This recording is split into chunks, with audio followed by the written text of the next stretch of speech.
Excellencies, distinguished guests, ladies, gentlemen, young ladies and gentlemen, good morning, everyone, and welcome to the United Nations. Mike, can you hear me? Welcome to the United Nations. As the Director of the Division for Social Policy and Development in the Department of Economic and Social Affairs of the United Nations, I believe that this year's theme of youth building peace is of great importance and relevance to the youth of today. We see this day as a step in the process of changing the narrative around youth, peace, and security. Too often, young men are perceived as the perpetrators of violence and young women as the victims. However, the reality is that youth are at the forefront of peace-building efforts all over around the world. Today, I hope you will not only learn about this area of the UN's work, but also be inspired by the central role that youth plays when it comes to innovative, creative, successful approaches to peace building. We have many excellent speakers and a very full event planned for you today, so we'll go right ahead and get started. It is my pleasure to introduce a special video message from the Secretary General of the United Nations for the International Youth Day. So please turn your attention to the video.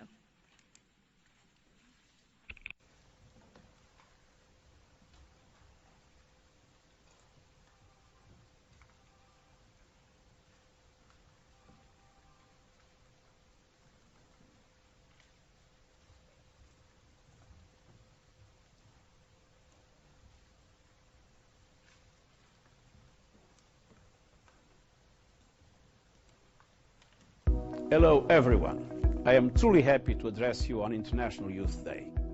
As Secretary General of the United Nations, I am committed to the empowerment and inclusion of every young person around the world. And in this spirit, I have appointed an impressive new youth envoy, Jayatma Wikramanayake. She is the youngest member of my team and one of the most important. Today's young generation is the largest in history. There are currently 1.8 billion of us on the planet, which poses an amazing opportunity, but also some challenges. Today, 73 million young people are unemployed. Over 600 million young people live in fragile or conflict-affected settings. And more than 400 million young people don't have access to essential health care. This must change. We are committed to working with and for young people to recognize and uphold their rights and promote their global citizenship. And that's what I'm here to do. Join us in mobilizing young people. And together, we can create a peaceful world for generations to come. Thank you. Thank you.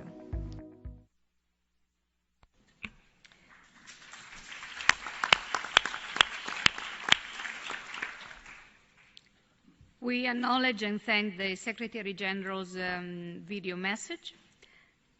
And it's beautiful to see that generations talk to each other. This is the way it should be. So I would like now to give the floor to the newly appointed young Under Secretary General for Economic and Social Affairs, Mr. Yu, I'm sorry about the pronunciation, Jianmin, to give an address on behalf of the Department of Economic and Social Affairs that he leads and guides. Thank you, Daniela. Excellencies, ladies and gentlemen, distinguished guests, friends from the youth, it is my pleasure to welcome you all to the 2017 commemoration of the International Youth Day. I thank all of you for joining us today, those of you here in person and those participating virtually from around the world. I would like to extend a warm welcome to His Excellency Ambassador Sek of Senegal, His Excellency Ambassador Marilas of Colombia, and the Minister Consular Mr. however, of Norway. I also thank the United Nations Interagency Network on Youth Development and the Working Group on Youth and Peace Building for their collaboration in planning today's commemoration. Under the able guidance of the co-chairs, the Working Group has been instrumental in the support to the growing community of practice on youth, peace and security. I'm honored to join you in celebrating the positive contributions that young people make to promoting peace and security. International Youth Day is a chance to reflect on the global situation of youth, their needs and aspirations. It is a day to engage in a dialogue with the youth from all backgrounds and to hear what young people are doing to make a difference in their communities. Ladies and gentlemen, the 2030 Agenda for Sustainable Development and its pledge to leave no one behind is our shared responsibility. This transformative agenda and our commitment to better address violence prevention are inextricably linked. Key to their success is the meaningful participation of youth in maintaining peace. The 2030 Agenda is clear in its message that sustainable development cannot be achieved without peace and security. And peace and security will not be possible without sustainable development. Youth are agents for change. Their efforts, energy, and engagement are paramount to achieving the 2030 Agenda, including SDG 16 on promoting peaceful and inclusive societies. Today's generation of youth is the largest in the world, largest the world has ever known. Youth aged 15 to 24 account for 1.2 billion people globally. By 2030, the targeted date for the Sustainable Development Goals, the number of youth is projected to reach 1.3 billion. This large youth population presents a demographic dividend that can contribute to achieving peace, economic prosperity, and positive social change if inclusive policies are in place. Youth also account for many of those hurt by armed conflict, including as refugees and internally displaced persons. Consequently, youth have an important role to play in building peace. They should actively engage in shaping lasting peace and contribute to justice and reconciliation. For that purpose, a safe and enabling environment needs to be fostered for youth to thrive. Key to success are quality education, vocational skills, and avenues for inclusive political participation. It is also important to promote a culture of peace and tolerance. We must protect the rights of the courageous young people who act to prevent violence and build peace in their communities. Ladies and gentlemen, I would like to end by highlighting that many young people are engaged and working to promote and sustain peace. In fact, for this year's International Youth Day World Map of Events, young people, member states, organizations, and EU entities shared details about some activities they are undertaking. I encourage you to look at the map and learn about the many creative ways youth are working for peace all over the world. Ladies and gentlemen, friends from the youth, 60 years ago, a late Chinese leader shared his encouragement and hope for young people when he met a group of students. By his words, I quote, "The world is ours, but it is also yours. Ultimately, the world will be yours as you represent the future." I share this encouragement with the young people today. I'm confident that this year's International Youth Day will encourage the efforts of young peace builders to prevent violence, build resilience, and contribute to development. I thank you all for your attention. Thank you.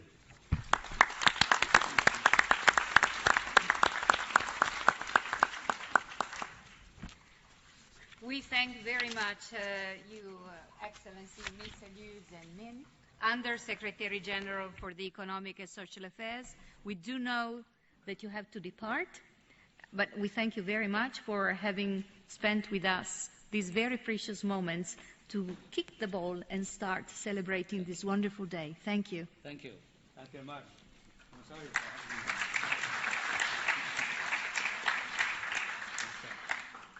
you. Thank you so much. We would like now to give the floor to His Excellency Fodesek, Ambassador of the Permanent Mission of Senegal to the United Nations. If I pronounced the name correctly, my apologies otherwise. Thank you.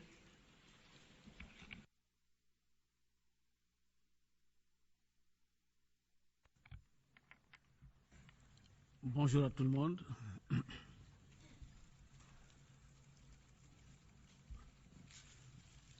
C'est à vous, oui, vous pouvez parler en français, en anglais. Well, my team told me this meeting will be in English, so okay. I shall try and address you in English. So, ladies and gentlemen, moderator, colleagues at the podium, I'm really honored to be part of this big event commemorating the 2017 International Youth Day. When I got the invitation, I said, well, maybe I should send someone younger than me. But my staff told me, Ambassador, you have to go. I said, okay, I agree, because I've been young, I have young children, but most importantly, I feel very young at heart. So in this room, I can see the youngest of all of this meeting. I call her Mother Africa. She's sitting right in the middle. Mother Queen. Mother Queen Africa, because we have been discussing all issues, but on top of that, young youth issues. So I'm really delighted to be here. More so, the theme of this meeting is youth building peace. Yesterday afternoon, I was discussing with the special representative of the Secretary General on children in armed conflict.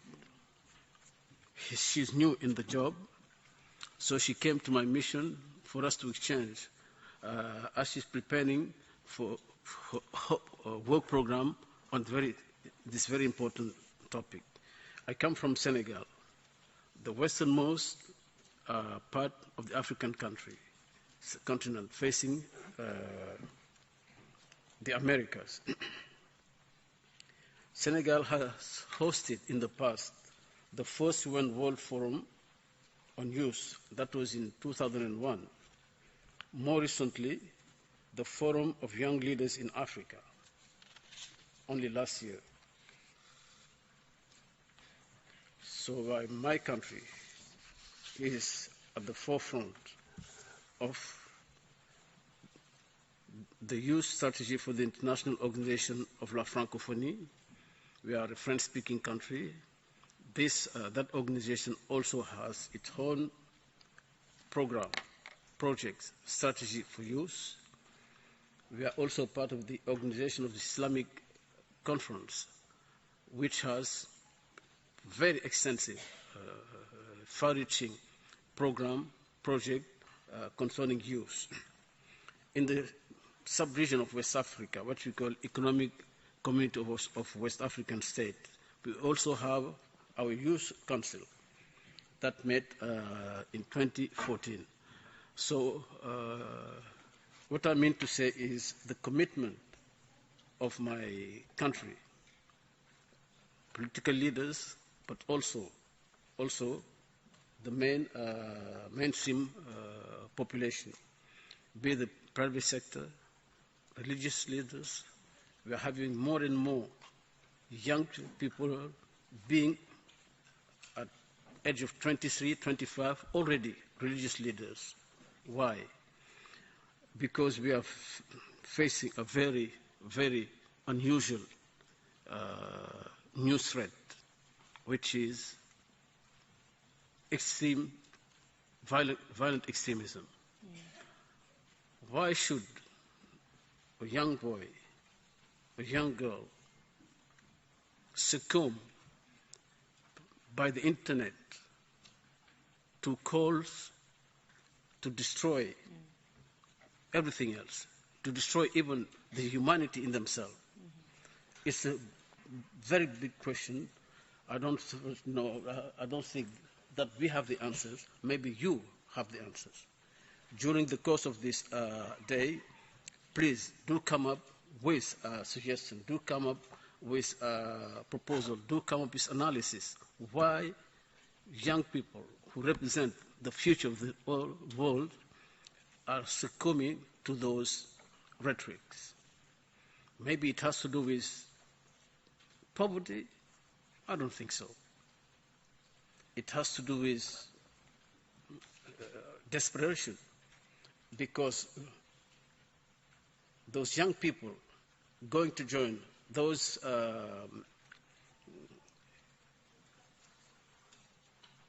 they are from all social classes.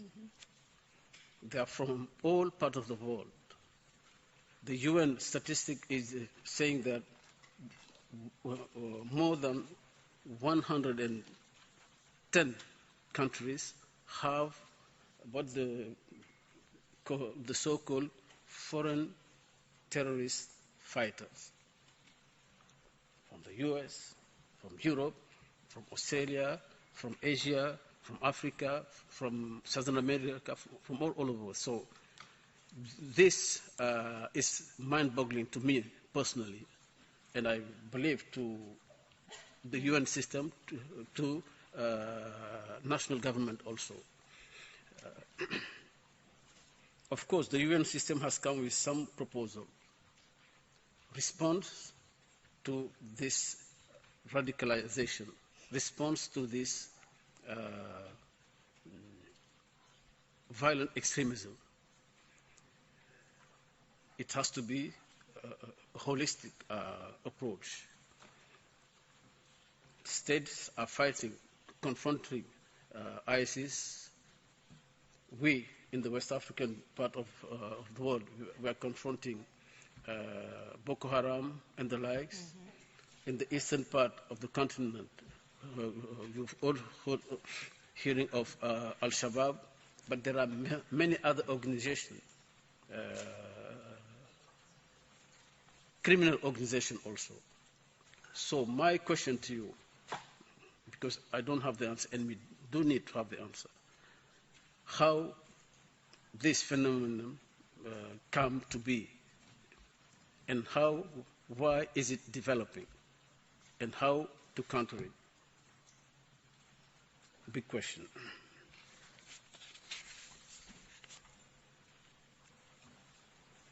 Ideology, religion, maybe the narrative they are constructing. If we don't educate ourselves to go to deconstruct that narrative, I think they'll be making progress. Luckily, at least in my part of the world, I know some of my country fellow women or men are in this room. Maybe they can bring their own contribution.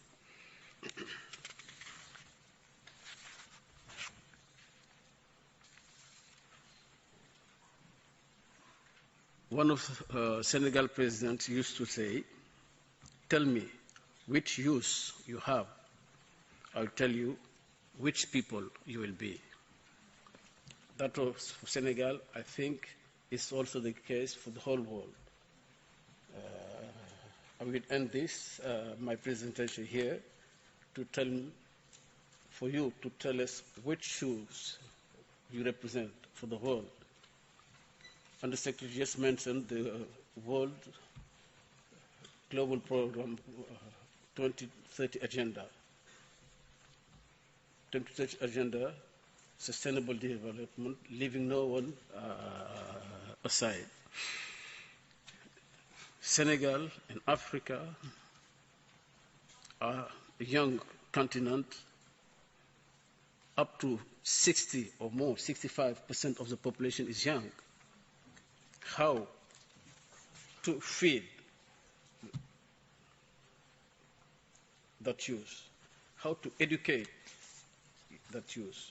How to give them job? That depends largely on the debate we'll be having on them, because no government can provide enough job and no private sector can give job to the youth of the world. So there has to be some creativity from you, creating your own enterprises, coming up with your own solution using this so-called information and communication technology. Thank you.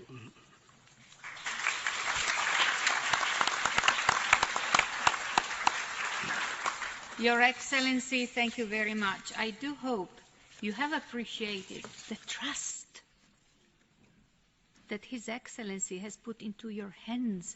He trusts you to be able to provide solutions to those young people who are facing situations of hopelessness. So I thank you very much for having shown such a humble approach and show how much you acknowledge the leadership in the youth.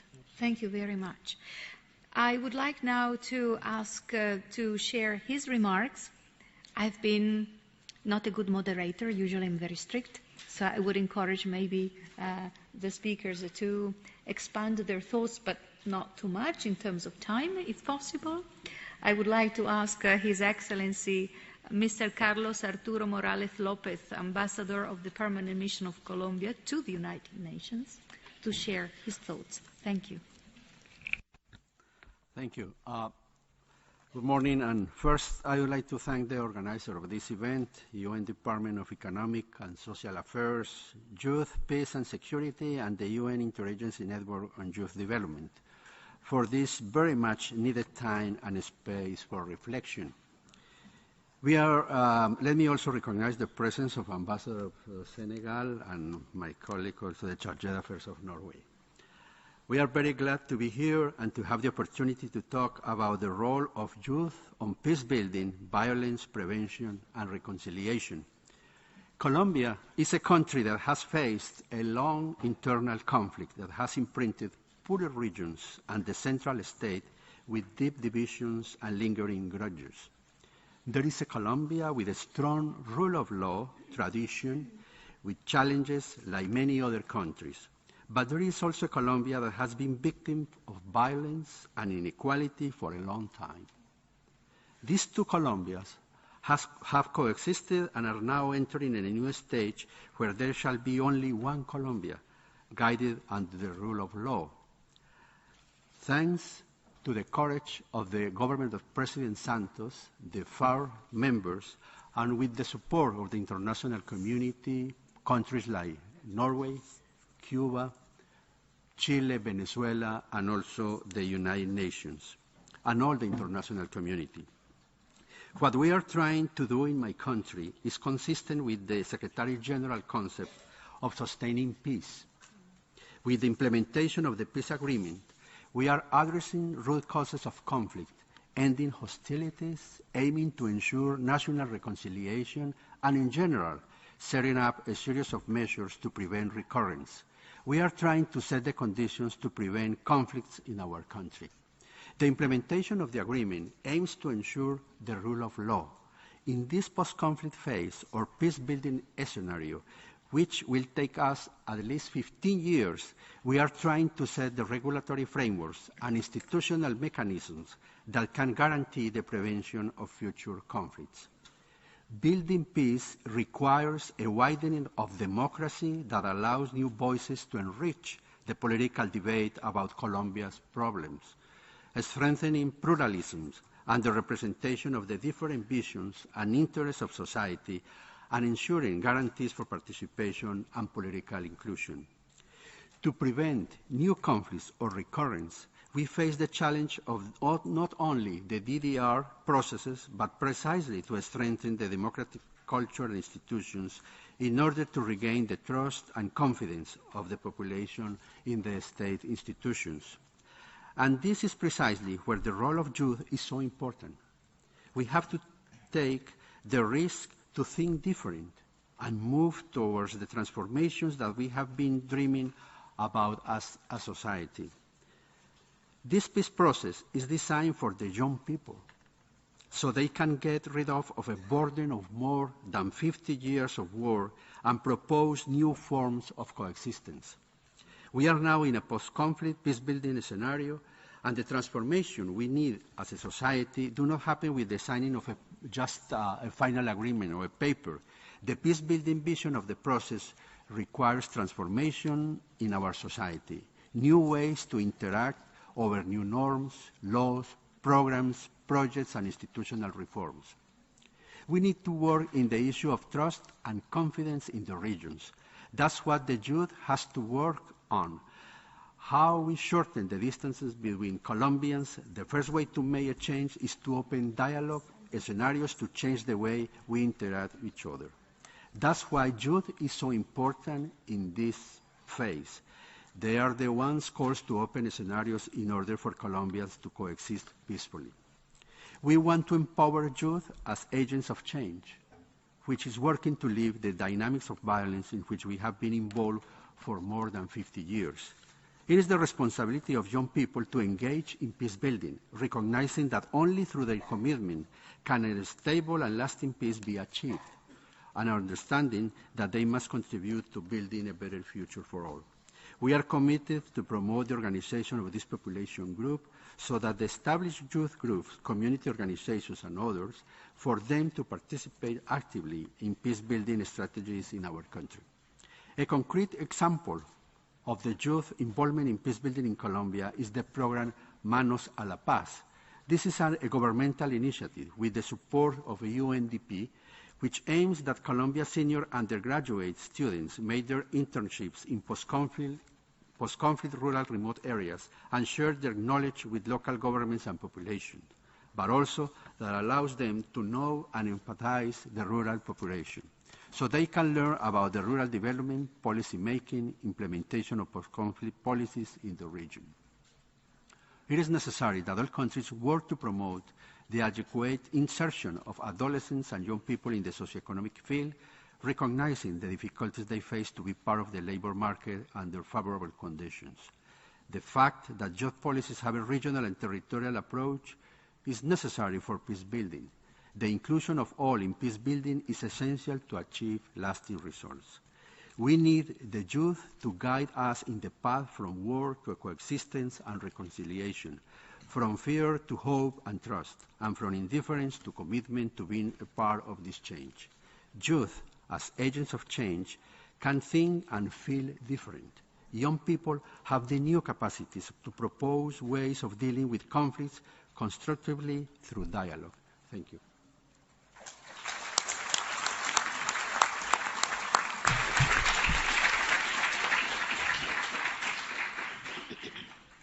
Thank you, Your Excellency, Mr. Carlos Arturo Morales Lopez, Ambassador of the Permanent Mission of Colombia to the United Nations. And I would like now to hear also the thoughts, suggestions, encouragement to Mr. Halvor Satre, sorry again about the pronunciation, who's Minister Counselor at the Permanent Mission of Norway to the United Nations. So you see, we're hearing a variety of suggestions and thoughts coming from different parts of the world and the globe. Benefit of this. Thank you. Thank you so much. And thanks to you, ambassadors and youth of all ages, including the ambassador of Senegal. As others have mentioned, one of the greatest challenges of today is to build peaceful and resilient societies that will not dismantle in the face of crisis. And we've heard from a good friend from Colombia here how they are managing to pave the way out of that and create that resilient society, focusing also on youth. You will hear a lot today, I think, about a Security Council resolution called 2250. And that's what we do here at the UN. We work with resolutions. And I think that this resolution is particularly important because it was the first Council resolution focusing on the role, the important and positive role that youth can play, young men and women can play in maintaining and promoting international peace and security. And I think it's a good example today because it shows that all this talk that we do at the UN can sometimes make a difference. This resolution has changed our thinking, and changed thinking is the first step to change your actions. So I'm glad that we can prove that the UN resolutions actually can mean something. And I would like to focus on 3 potential conceptual traps that you can help us avoid, that we often fall into when we discuss youth at the United Nations. The first one is the trap of generalities, or as youth might say, the trap of general bullshit, that we do a lot here at the UN. Because since everybody agrees that youth represents the future, it's pretty banal, we often end up in saying pretty banal generalities about the role of youth. And often based on assumptions that have not been fact-checked.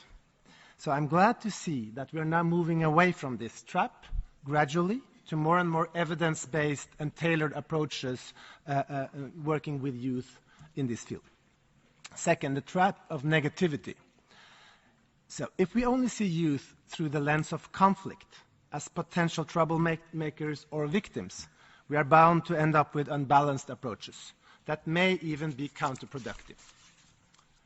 While we must understand better how youth can be vulnerable in the face of conflict, we must also understand better how they can contribute to positive peace. All those small building blocks that form resilient and prosperous societies. And the third is the trap of gender bias. And this trap is sometimes invisible and unconscious. But if we are not careful, we risk falling into it. And time again, we do that in our own countries and also here at the UN. That's why we have to be particularly conscious of understanding, in everything we do, the different roles of girls and boys in our work.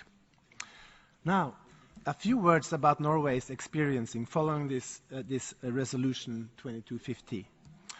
In June 2015, Norway's Prime Minister, Erna Solberg, hosted an international conference on youth against violent extremism. And following this conference, Norway has supported the so-called Youth Civil Activism Network, Youth Can. And I can also say that our Prime Minister personally has made a point of listening more actively to young people after that conference. Youth Can equips young people with skills, opportunities, networks, and resources in order to build resilience within their communities. It's now got more than 1,000 members across 125 countries, and the network is still growing. So maybe you are a part of it, and check it out. And one of the things that they've been doing is organizing so-called innovation labs that are platforms for networking and skills building. And such innovation labs have taken place in Amsterdam, Budapest, Madrid, London, Oslo, and Tunis after this. So maybe we can have more and make this network spread. And last year, with Norwegian support, Youth Can conducted a survey of the UN Secretary General's Plan of Action to prevent violent extremism, one of the products after the resolution. And more than 100 young people from 43 different countries participated. Analyzing this resolution, this action plan, and coming up with recommendations on how to invest in the education, capacity building, and skills development of youth. And Norway now promotes education as one of our main priorities in our development cooperation. So this is a discussion that we're all learning from. And dear friends, just towards the end of this, youth can lead and inspire. We trust in you, as was said here. And just one example from Norway proves this. In 2014, Muslim youth in Norway organized a rally against violent extremism and hate and gathered in front of the Norwegian parliament. Less than a year after that, Norwegian Muslim youth organized a ring of peace around the synagogue in Oslo, which resonated in the media around the world. And I get goosebumps when I think about it, because this was very young, normal youth who actually made this initiative, and they made a difference. So you can do these things. And both events confirm that you can make that difference, and you can help us uphold our common values. So moving forward, we should continue to address the institutional barriers youth face at the local level, involving local actors, not only in the big cities, in this work. So just now, finally, I really hope you will enjoy these discussions and won't be too boring for you, and that you will feel that it makes a difference for you. But I also hope that you will have fun and party a lot while you're here. And please tell us where the party is. I thank you.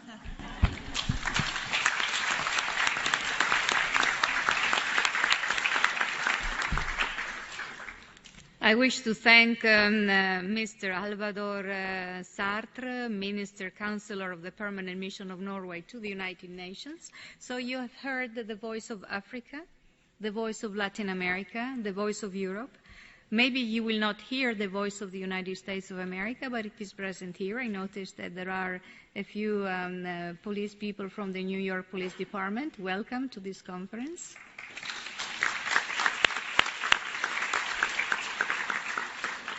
And although they are silent and visible, I would like also to thank the United Nations security people who are doing an amazing job, and every day they are confronted with 193 different challenges, as many are the nations that are united in this organization. Before concluding, and thanking again the panelists for this opening, and ask the other panelists to join us while we are going to watch a video. You see, what you have heard today is what I could call the Esperanto of the United Nations. It might sound to be a very dry, difficult language, the one we use here, and complex and complicated, and it is. But this is the language that 193 countries have found help us to communicate. This is our Esperanto. So it is different from the language that the young people use, but it gave you the possibility to be exposed to this kind of language that you might use in the future, and maybe improve it and simplify if possible. But keep in mind that this is a language that is uniting here 193 countries, with different cultures, values, religions, languages, habits. And yet,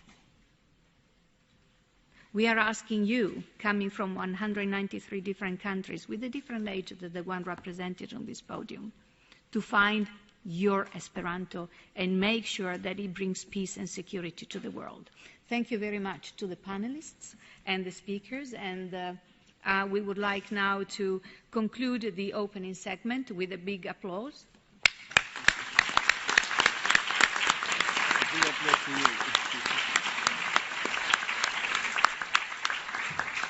I'm just somehow sorry that this is not really all inclusive, because there is no sign language and no subtitles. So if you don't mind, for those who have some visual impairments among the youth, and not only, or hearing impairments, I would like also to applaud in this way, which is the applause in the sign language. Thank you very much. I would like now, while our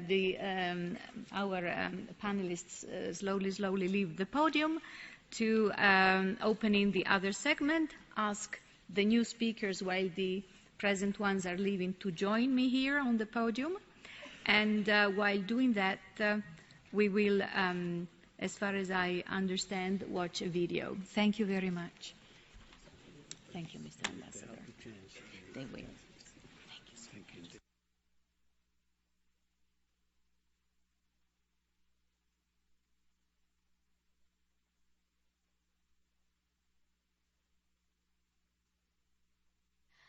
My name is Jatma Vikramanayaka, and I am the United Nations Secretary General's Envoy on Youth.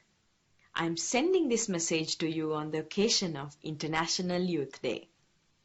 Like every year, on August 12th, we are celebrating the tremendous contributions young people make to their communities and the world.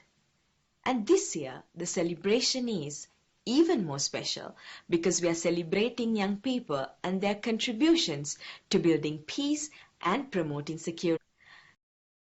In 2015, the important role of young women and men as partners and leaders in peace building was recognized with the adoption of the historic Security Council Resolution 2250. This resolution reaffirmed the crucial role of young people in preventing extremism and achieving lasting peace. I'm spending my first International Youth Day in my position as the Youth Envoy in Iraq, where I am meeting with young agents of change and witnessing the work they do to promote peace and prosperity for their communities. My message is clear. Young people are an opportunity for building peace, not a liability. The effects of conflict on young people's lives are far-reaching. Over 600 million young people live in conflict or fragile settings, and they face issues like high unemployment, low school enrollment, and sparse access to health services. But young people are not just a statistic. They are leading the charge. They are mobilizing at the local level not only to engage their peers, but also to engage decision makers in their strategies and ideas. In Sri Lanka, I belong to a generation that was born into a conflict. We lived through a conflict for more than 30 years. But it is also our generation that has to play an instrumental role in building bridges between communities and drive national reconciliation and prevention. Governments must continue to develop avenues for the participation of young women and men in conflict prevention and resolution and the promotion of social cohesion in societies. A safe and enabling environment where their rights are protected needs to be fostered for youth to thrive. Please join me in encouraging partnerships with young peace builders to end violence, build resilience, and contribute to development. Wishing you a very happy International Youth Day.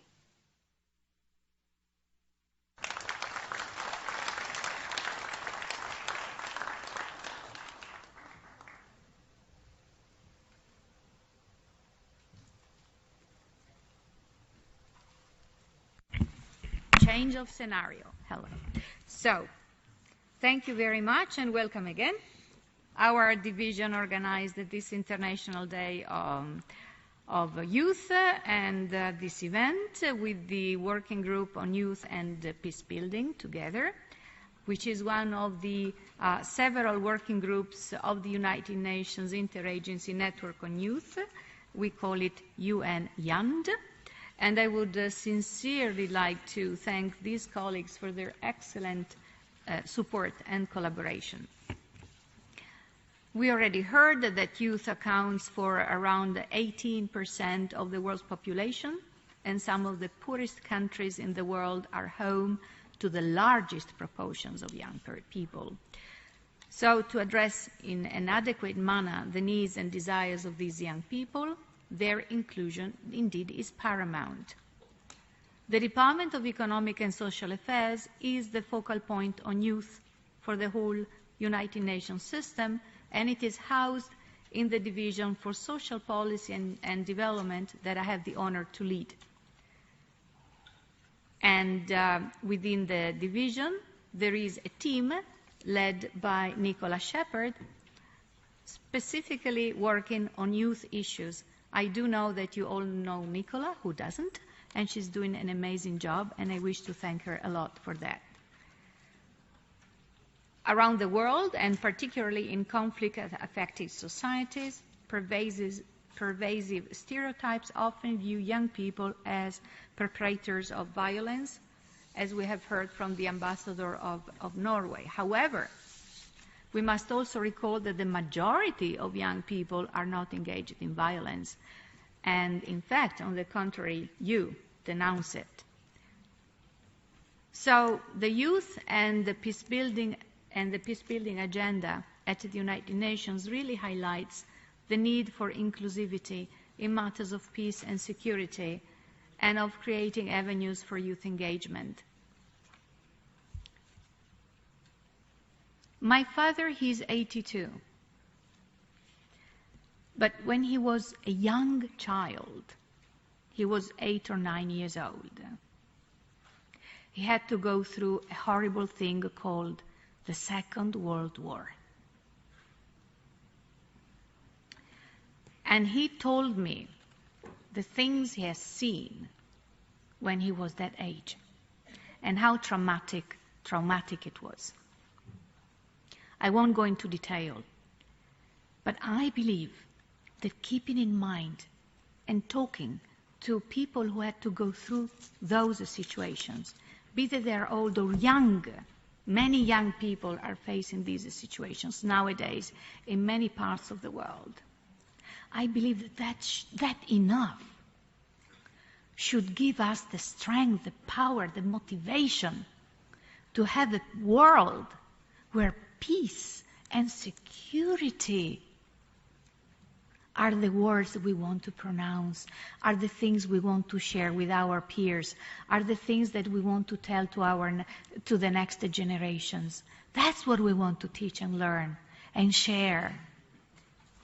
Sorry, I didn't read what's written here in the speech, but I thought I really wanted to share with you what I have learned by listening to my parents. And I hope that you will not forget, study history. History is so important. It tells us where we come from, and based on what we're doing now, where we could end up, in bad or in a very positive manner. Another thing I would like to share with you.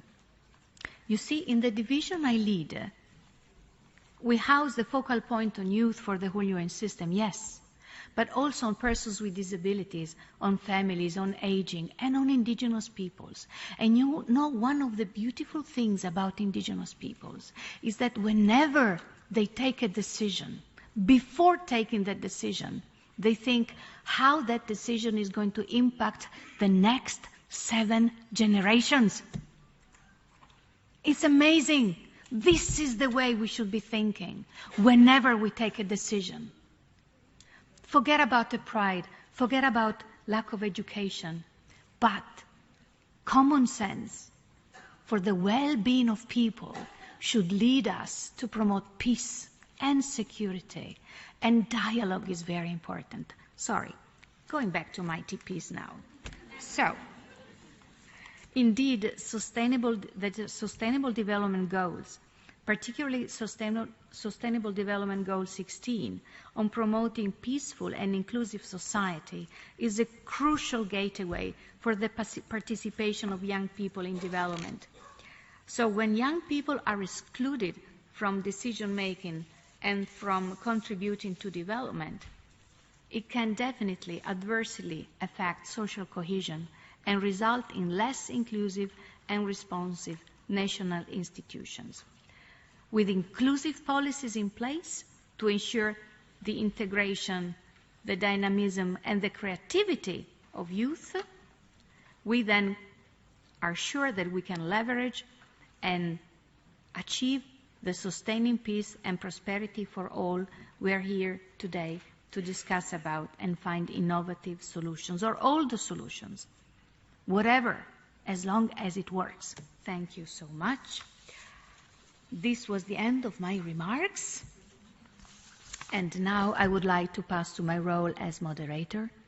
So I'm really, really very pleased to give the floor to Mr. Henk-Jan Brinkman to speak about the UN youth role and how the United Nations, through the Security Council Resolution 2050, and you can promote peace and security, and the progress study it requests. Lots of research, analysis, and then implementation.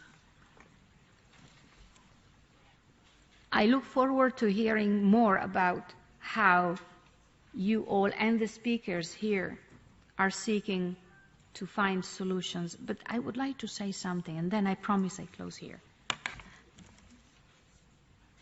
What I hear, I forget. What I see, I remember. What I do, I understand. So be doers of peace. Thank you.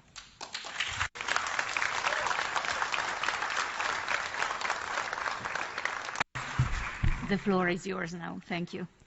Thanks so much, and thanks for inviting me to say a few things about the progress study. We live in a world, indeed, where we have 18% of the world's population are young people, but unfortunately, the vast majority of them are excluded from social, economic, and political processes and platforms, in particular the formal ones. And we have really seen a lot of negative stereotypes around youth. Young men are usually depicted as at risk factors, at threat, spoilers, easy to fall into violence, and young women are often as victims. As passive victims. And what the resolution 2250 was really about is changing that into a more positive angle and recognize the agency and the young men and women who are the agents of change. This negative stereotyping is, I think, in particular fueled also by the violent extremism that we see. And it has led to 4 policy panics, as I would call them. The first one is around the violent extremism, as if all young men are drawn to that or run the risk of joining violent extremist groups. The second policy panic is about demographics. You heard about the youth bulge, and that alone would lead to problems and undermining the capacity of societies to absorb the young people in meaningful economic and social ways. The third policy panic is about idle hands and unemployment, and as if unemployed youth are almost by causation prone to violence. And the fourth policy panic is about migration and seeing young migrants as a threat to societies. And so these monocausal explanations are really too simplistic, and it doesn't reflect the complexity and the heterogeneity of the young people's lives throughout the world in the various regions and countries. So Resolution 2250 was really quite a watershed event. We had done in the UN system some work on emphasizing the positive role. We developed guiding principles on young people's participation in peace building, and we developed a practice note to reflect all these positive experiences. But we were very happy that the Security Council actually embodied that in a resolution. And Jordan in particular played a very important role when they were a member of the Security Council to push this forward. And the progress study that the resolution asked for really wants to build on this resolution and build on the energy and the creativity and all the positive stories and activities that are being employed by young people in support of peace and security around the world. The Secretary General last year on International Youth Day appointed the lead author for the study and an advisory committee that includes a lot of young men and women. So we're very happy about that.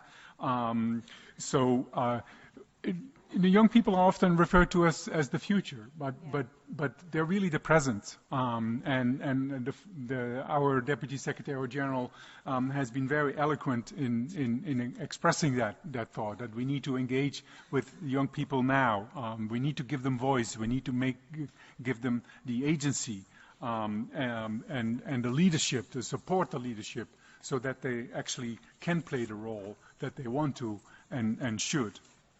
And that is really also the role of the study, that we listen to young people around the world. And there's consultations going on in all regions of the world and in various countries. We're reaching out also to what we call hard-to-reach groups through focus group discussions. So to really build on the reflections of the young people around the world and the contributions that they make to conflict prevention, social justice, reconciliation, inclusion, and sustaining peace, and of course the 2030 agenda for sustainable development with the 17 sustainable development goals. And a report which we plan to present to the Security Council in early 2018 really should lay out a strategy for the next 20 years that we can use as our guiding star to make sure that we invest in the agency and the voice of young people and make sure that they do have a more prominent and recognized role and are empowered to play that role throughout the world. Thank you very much. Thank you. Thank you, Henk-Jan. Thank you very much for this informative presentation. I now invite you all, including myself, to watch a presentation by Ms. Rashmi Thapa about the results of the Global Survey on Youth-Led Organizations Working on Peace and Security that was undertaken by the United Network of Young Peace Builders and Search for Common Ground. Rashmi Thapa will introduce herself in the video presentation, and I'm very, very thankful for her contribution.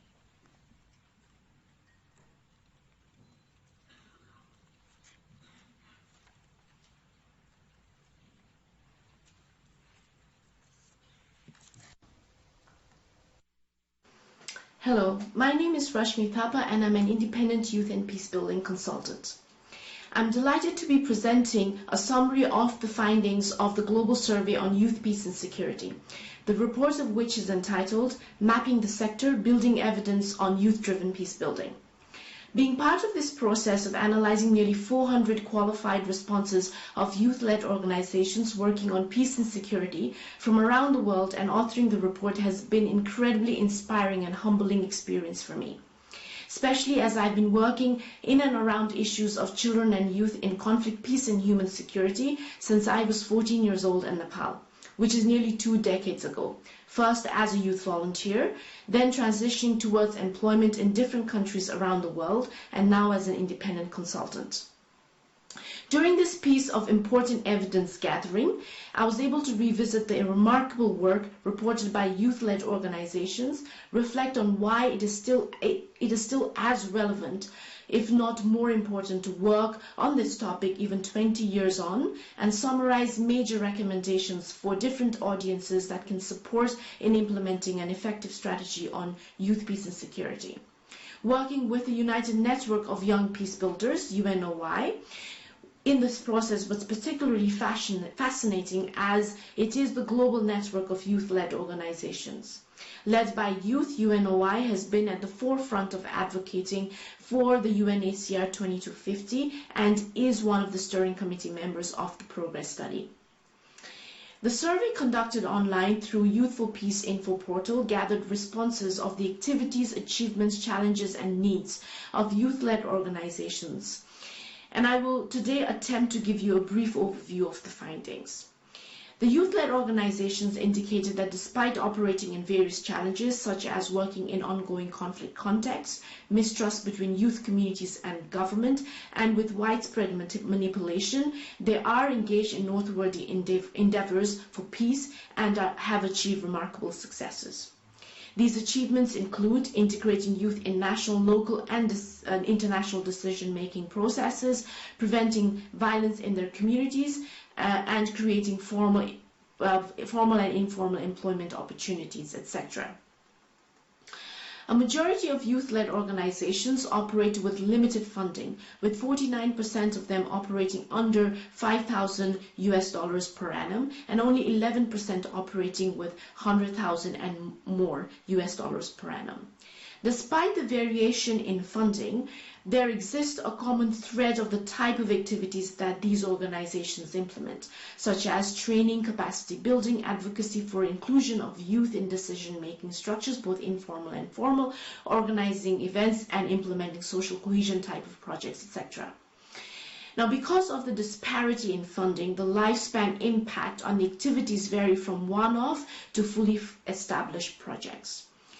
The average age of the leadership of these organizations was 29 years old for male and 28 for female, and they operate with 97% volunteers or unpaid staff.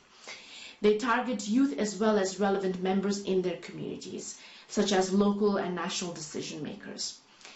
Their main strength is in their ability to mobilize youth and communities, create an open organizational structure that is built on trust, value, sense of belonging to a common vision to do something for their community.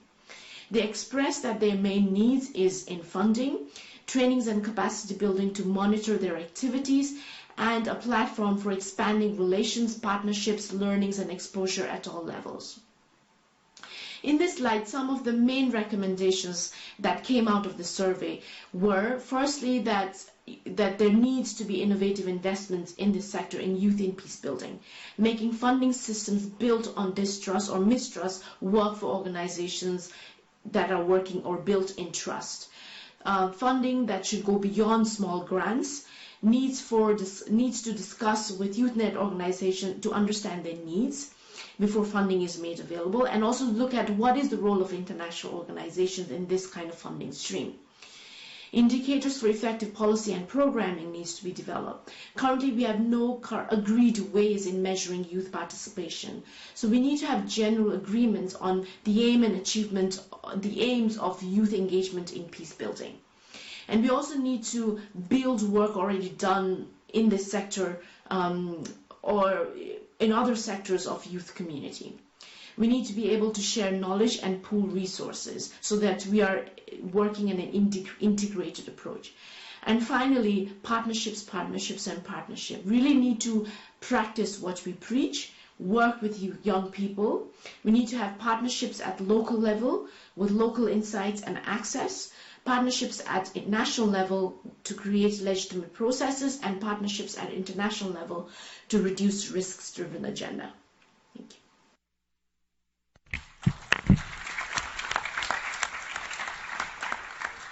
So we have started already by sharing a very inspiring story of a consultant who has shared with us the findings of her researches. And we will go on like this throughout the day by sharing stories and inspiring stories of how youth have channeled their energy and are channeling their energy and passion to champion initiatives to contribute to building peace in their communities. So, the first panel will be discussing and will focus on youth and violence prevention, and will highlight initiatives on youth-led peace building. And these stories will be shared from people coming from different parts of the world, from Nigeria, from Mexico, from Brazil, from the United States of America. The panel will be led by the founder of Narratio, a global platform for youth empowerment through creative expressions. And so the moderator will be Mr. Ahmad Badr, who I am pleased to introduce with my broken accent, so you might wish to repeat later on your name. Thank you very much. Well, you might guess from your coiffure, as I said this morning, that you are a creative and an artist. In fact, you are a writer, a social entrepreneur, a poet, and a former refugee from Iraq. So when Ahmed was 8 years old, his home in Baghdad was bombed by militia troops, and he and his family had to relocate to Syria before receiving approval to move to the United States. So Ahmed is a rising sophomore of Wesleyan University and is currently working with the UN Migrations Agency as the host of Together podcast.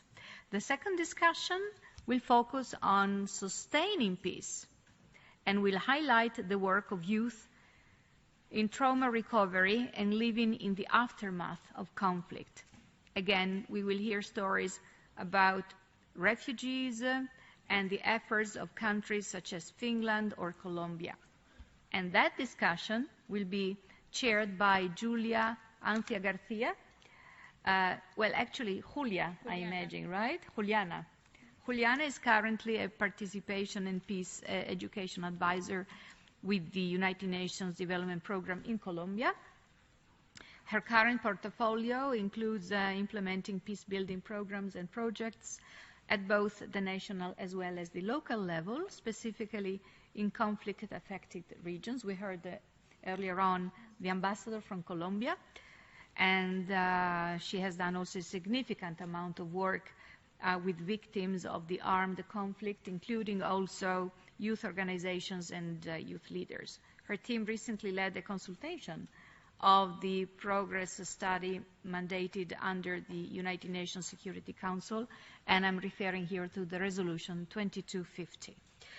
So I welcome the speakers of the first discussion to join Ahmed on the panel. As for me, I will disappear, but there will be always the presence of Nicola Shepherd. As I said, within the division I lead, Nicola leads the team working on youth. Thank you very much for your attention. I see that somebody is sleeping. I hope that the panel, no, they can count to 3 or 4. I hope that this panel will wake you up. So, bye-bye. Thank you. Thanks.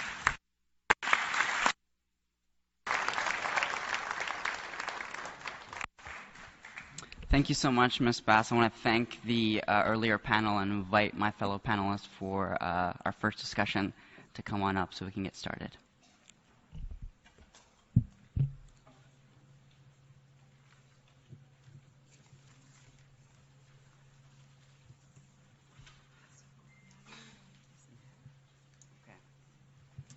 I'll move my seat now.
Hi everyone, is everyone awake? Should make sure everyone's awake. The youth have arrived. This is us.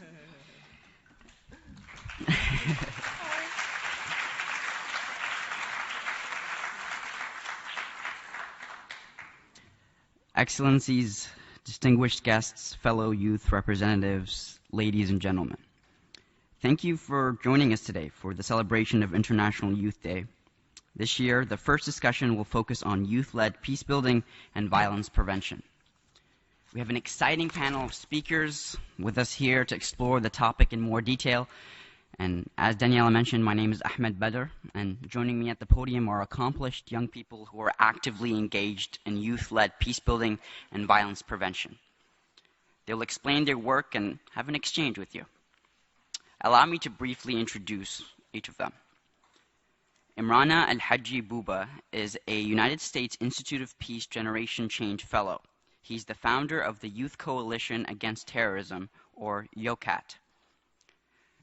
Taya Carneiro is a youth human rights activist, researcher, student, and transgender woman from Brazil. She's a member and co-founder of the Libertarian Union of Trans Women, or ULTRA, and was co-founder of the youth organization Corpolitica, which is aimed at empowering young victims of discrimination and violence, including because of their race, gender, and sexuality. Tito Quiroz Angulo grew up in an orphanage where his teacher introduced him to the violin. Tito's love for music inspired him to found the Benning Academy of Music in Mexico, which aims to share music with children and youth in jails, orphanages, asylums, and rehab centers, among others.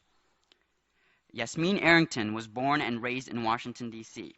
In 2010, while a junior in high school, Yasmin founded the nonprofit Scholarships, an organization that provides college scholarships, mentoring, and peer support network to graduating high school seniors who have a parent or parents in prison and are pursuing their college degree. And my name is Ahmed Badr. As Daniela said earlier, I'm the founder of Narratio. Narratio is on an online platform for youth empowerment through creative expression. So what we do is we publish poetry, art, photography, and stories of youth from all over the world, and then turn those submissions into booklets that we use in storytelling workshops across the U.S. And my relationship with storytelling started a few years ago. I started writing about my family's story and our journey to America as refugees. And I began to really realize storytelling's power to change people's minds. All of a sudden, I talked about Syria, I talked about Iraq, and people's minds were changing. People's perspectives were shifting. And I realized this, and I was like, okay, well, there's something here. Let me hold on to this and try to allow other people to have the same space. So that's how Narratio was born. And since our founding about 2 years ago, we've published a little over 60 posts from over 15 countries, and we have a little over 50 contributors contributing from all over the world. And in honor of International Youth Day, we have a special announcement. We have an editorial partnership with Lighthouse Relief.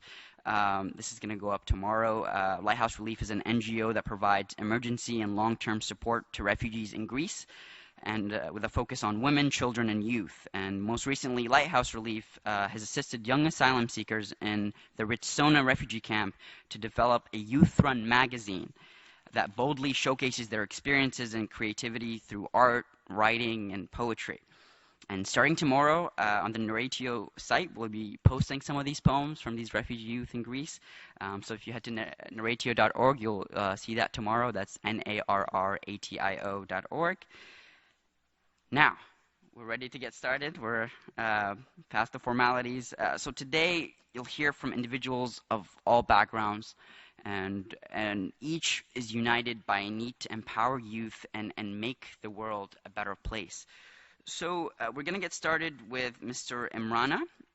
Imrana, your organization, Youth Coalition Against Terrorism, YOCAT, is a youth-based organization working to unite thousands of youth against violent extremism through 46 chapters in Nigeria. These chapters promote peace education and provide skills training and psychosocial support to young people affected by Boko Haram. In your local context, Boko Haram has carried out a regular series of attacks against Nigerian security forces and civilians since 2009.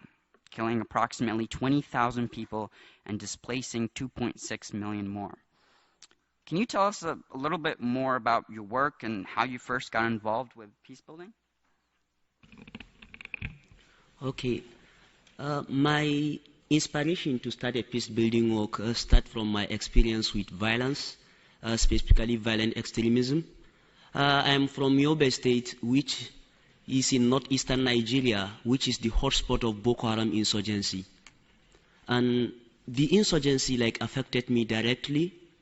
2 of my family members have been victims of a bomb blast during one of the several attacks. My neighbor and his father were murdered.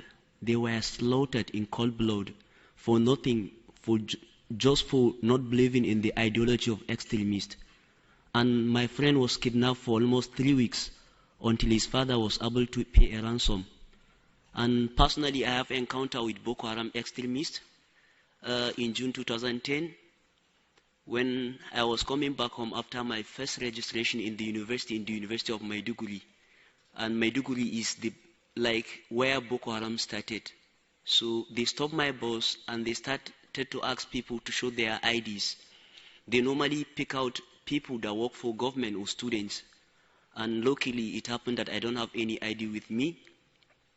So I was the only male passenger that survived that attack. I was left unharmed. But that experience redefined my vision and inspired me to do something about violent extremism. And when I look at the nature of the violence, most of the perpetrators and victims are young people. So that is when I founded the Youth Coalition Against Terrorism, which is a volunteer-based, youth-led organization that aims to unite young people against violent extremism through peace education programs in schools and skills acquisition training for unemployed young people. Not that when I started, I was just 17-year-old, first-year student in the university. But since we started in the past 7 years, we have succeeded in establishing 46 peace clubs in schools where students learn about culture of peace and tolerance. And we also noticed that most of the people that join violent extremist groups, they do so because they are vulnerable. Some of them, they have legitimate grievances. For example, unemployment. So we started skills building training where we train young people on skills and we match them with those that have the skills so that they can acquire skills and start business. And recently we started amplifying voices of the victims of terrorism. That after participation in the United Nations Counterterrorism Center's meeting, because we understand that voices of the victims of terrorism is very powerful, especially voices of young people that have been affected by violence. It can help weaken the appeal of violent extremism. And that is the main area of our work. We also do trauma healing program, which is one of the areas, because we noticed that if you leave the victims of terrorism unchecked, most of them will grow up believing that violence is the only solution to coping. So we started peace education and mentorship for student program, which is like our normal peace education program, but it has a kind of trauma healing activities where we use sports, theater to help the student overcome the trauma and move on. You started this organization when you were 17. Can you tell us a little bit more maybe about the lessons that you've learned and some of the obstacles that you've faced? The greatest lesson is that I learned that young people have a role to play in promoting peace. Youth have a unique power to promote a culture of peace and tolerance in their communities. When we started, we are all young people. We started with nothing other than our just dreams. We just want to do it. We are just passionate about it. We started 100% volunteer based with zero budget, but we have succeeded in doing a lot. And this gives me hope that if young people are given roles, are given opportunities to play a role in promoting culture of peace and tolerance in their communities, they can do it. Thank you, Imran. I think it's really, really important to note that, you know, one of the most powerful things that can happen in one's life is when you turn a negative into a positive.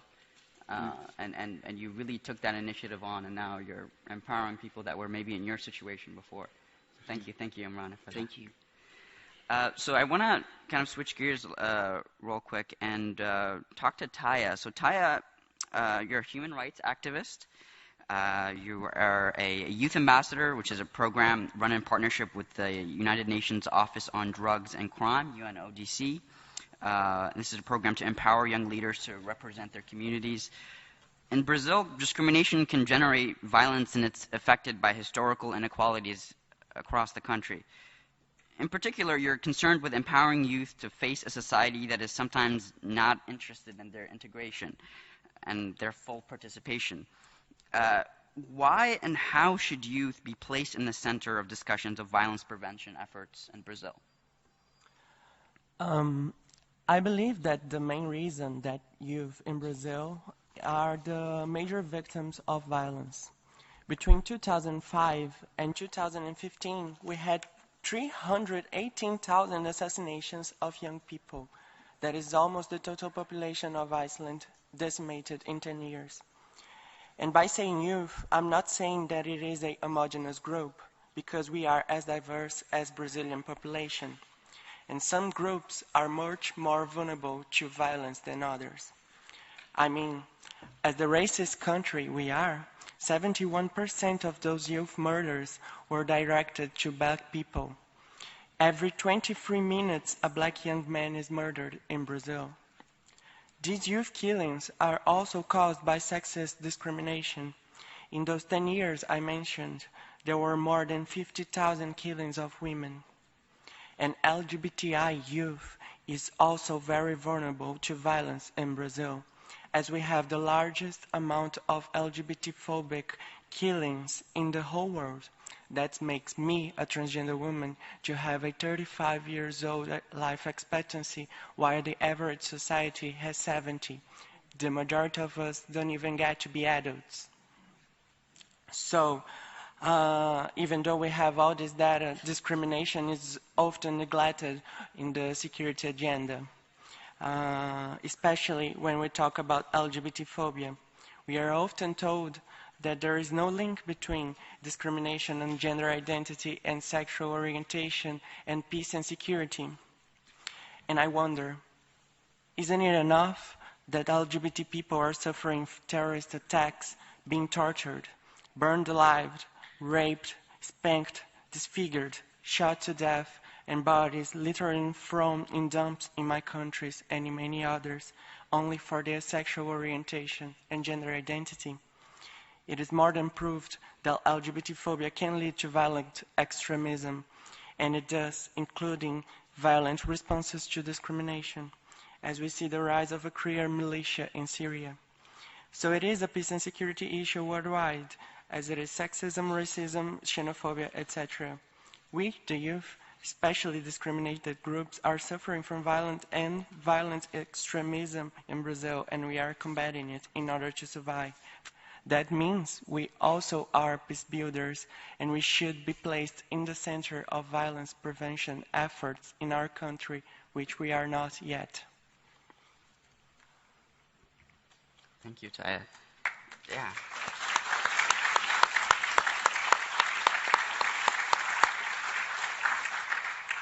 You talked to us about the dire security situation in Brazil. I want to know more about the role that you're playing and the role that your work is playing to address these issues.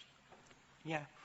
The work I do is a lot related to my life story and my experience with activism.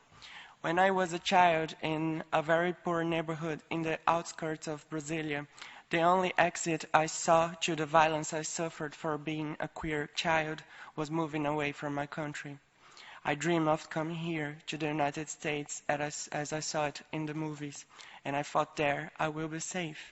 But as I've grown, I've got engaged with activism and leadership training programs, and I discovered that I could occupy decision-making spaces to start changing the violent reality that I live.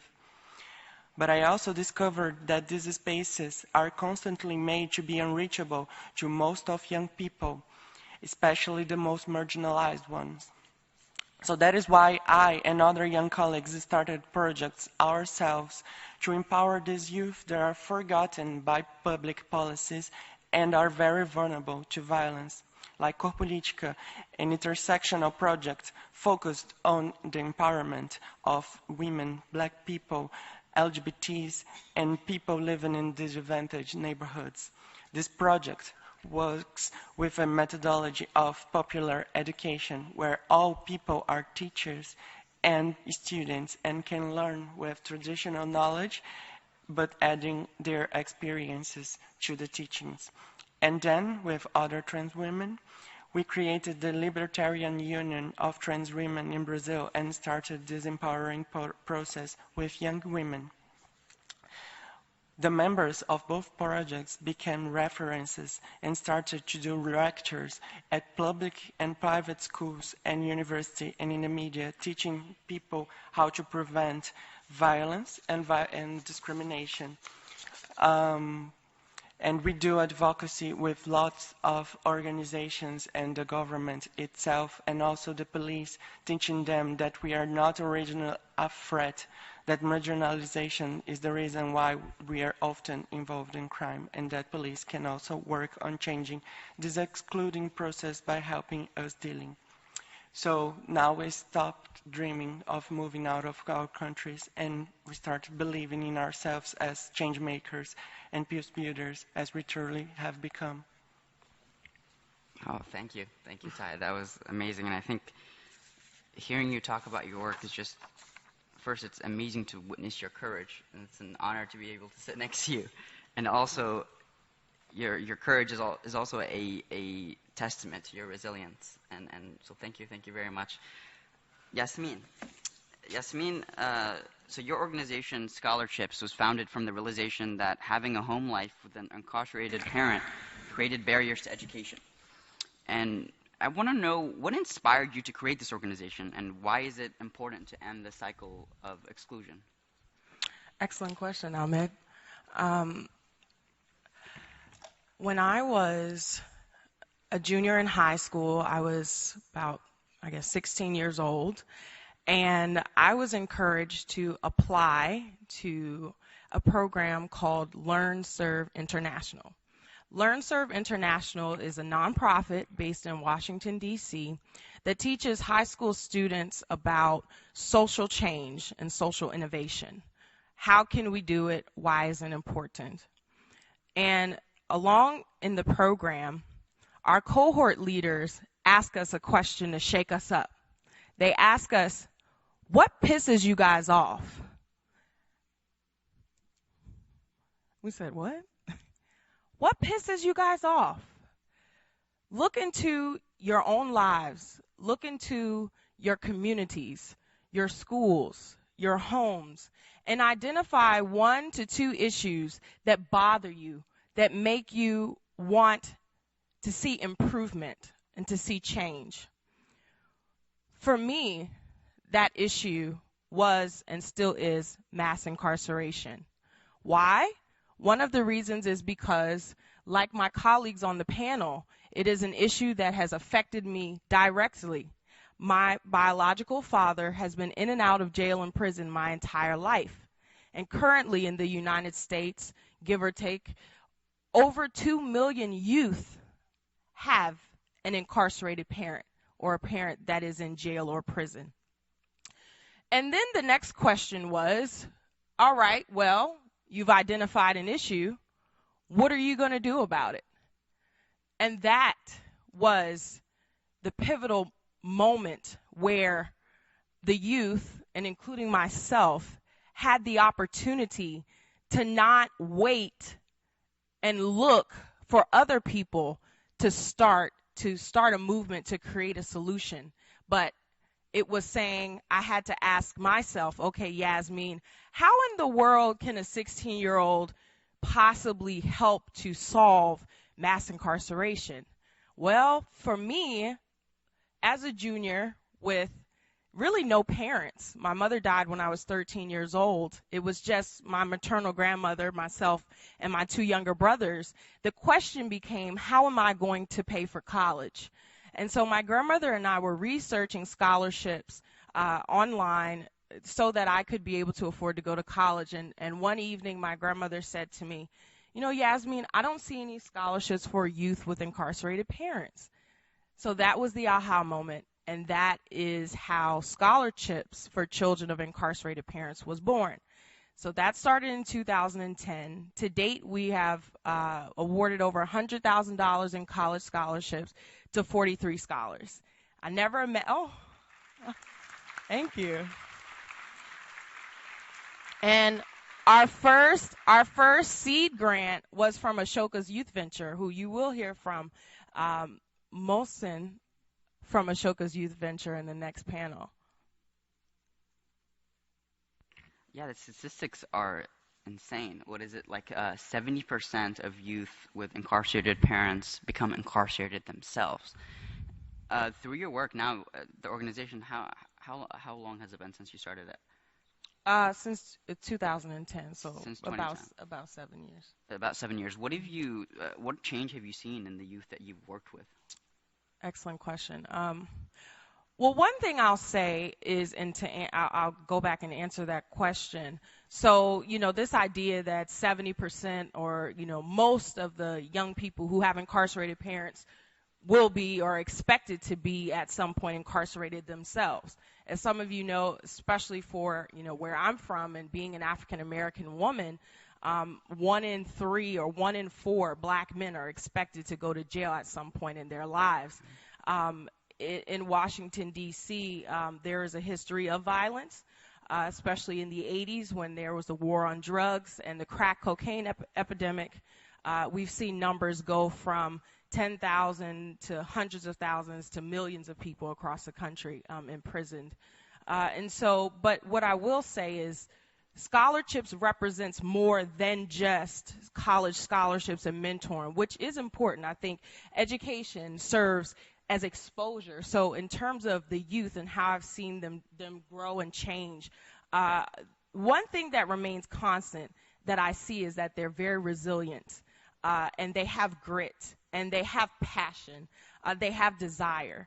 But being a part of the scholarships program, I see them becoming this burden of shame or embarrassment or anger or confusion about their parents' incarceration when they see when they see their peers and other youth talking about it, talking about their story, and instead of hiding, embracing a part of their story, but also realizing that they can move forward, that their past, their familial past does not have to determine their future.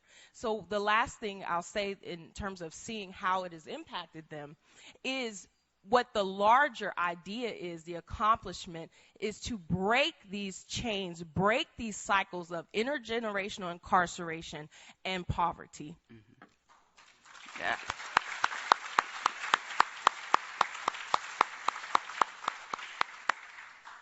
These guys are making my job really easy. Tito, so for your work with the Benin Academy of Music, you started this organization that aims to, or this academy that aims to share music with children and youth in jails, orphanages, asylums, and rehab centers. And you were awarded the National Youth Prize in 2015 for your work on violence prevention through music education. And actually, through this award, you were able to meet the Mexican president. And you became a social media sensation. You went viral. And the hashtag that kind of surrounded his story is "the dude that made the president cry." So Tito, can you tell us more about your journey with music and how you discovered its transformative powers? Yeah, totally. I'm just really happy to be here with you guys, and to all my brothers from all over the world. I just want to sincerely tell you how appreciated I am for having me here, and to have the honor to represent 37.5 million Mexicans, young Mexicans. I'm a Mexican. I come from a great nation that is rich in culture, We own one of the 7 wonders in the world. From the greatness of the Aztecs and Mayans, I can speak greatly from my roots. And I can look at you in the eye and honestly tell you that we're good people. And that we're going through a really rough time in Mexico. When I have to speak about violence in youth, it breaks my heart because I've been living a reality that is not an easy one. To see my people suffering, just like many of you back at your homeland, we can't lose hope. We need it more than ever before, and you need to stand up for it, for your country, and for the person that is sitting next to you. In Mexico, from every 3, 1 is a young man. Violence is changing the perspective of our great nation. In 2015, from every 1,000 young men, 20 of them were brutally killed by organized crime. These are young men dying to hope and dreams every year. And they are just like me, a Mexican with dreams. It hurts me deeply to see terrorism, hate, and violence. Hurts me to hear about walls more than breaches of understanding and comprehension. Let's not let go. Let's not fall of lack of hope. 7 years ago, I used to wash cars in Ensenada, Baja California, in Shushain. 14 years ago, I was an immigrant in Los Angeles, California, working for my family. Now, I stand in front of you here at the UN, talking about love and service and making a difference.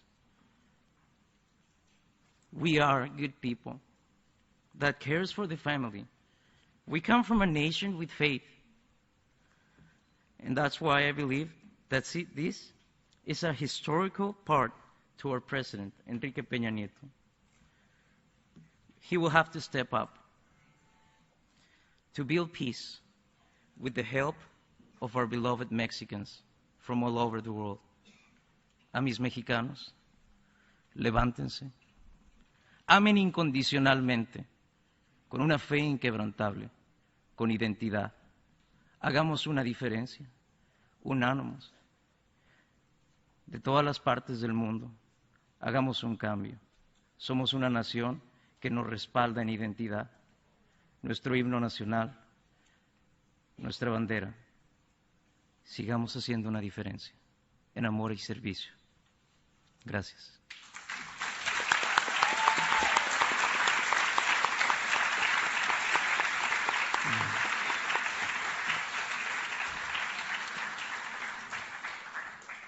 Tito, can you tell us more about how you've used music to combat violence? Is there maybe a story or incident in which kind of this happened for the first time that you can share with us?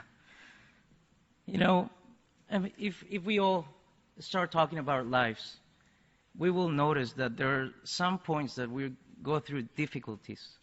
But those difficulties will never stop you because there's always hope. And that hope is what brings you up all the time.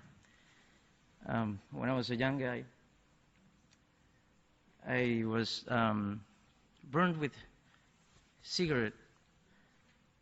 I was hit by my dad in a bad family situation, poverty. But that doesn't mean that I'm a victim of anything. I kept going, always. I got into this orphanage where a missionary named Nancy Benning came from LA, California, to downtown, to a little town in Vicente Guerrero in Ensenada, Baja California. And she taught me how to love this instrument. I remember for the first time grabbing it, and I wanted to play a piece that it was called La Cucaracha.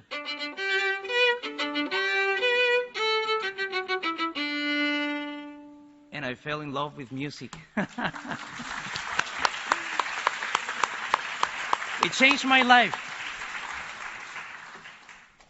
I remember in studying law, my violin next to me always. And from a side, a block away, there was a sweater that moved in rounds. And a friend of mine came and he said, "Hey, Tito, why don't you move your sweater?" And I'm like, "Yeah, sure, why not?" Grabbed my sweater and started moving it like that. Every morning I will do that for 3 months until I realized that place was a jail. And I started entering there. And things started changing. Those kids, they didn't even have shoes. They were sleeping in the floor. And I came in with a violin, started teaching them. And in less than 2 years, this jail that had more than 150, it came down to only 18 for the first time in the world. Music, love, and service can make a difference in people's life. I'm here to tell you that it is time to make a difference, and that it is time that you step up for your country and for the people that you love. Not only for the country, but for the world too. Music has made a difference in my life, but music is just the key to the hearts of the people. You will have something to do and with what to make a difference, and it is time that you start using it for the peace in the world.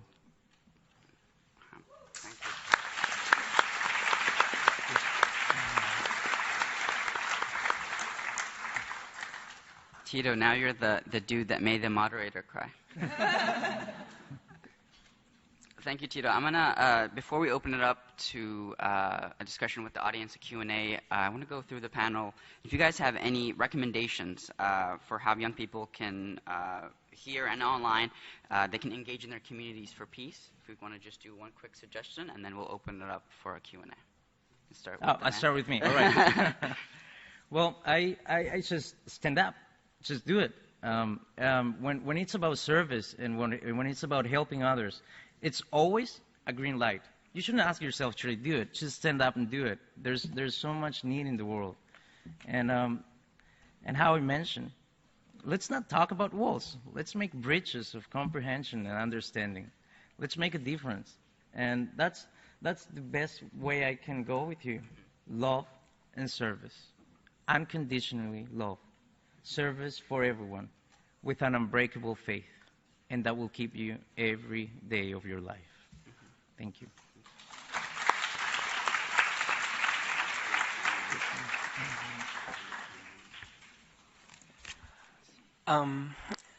I believe that if you want to make a peaceful environment for you, you should look around, because there is always someone building peace.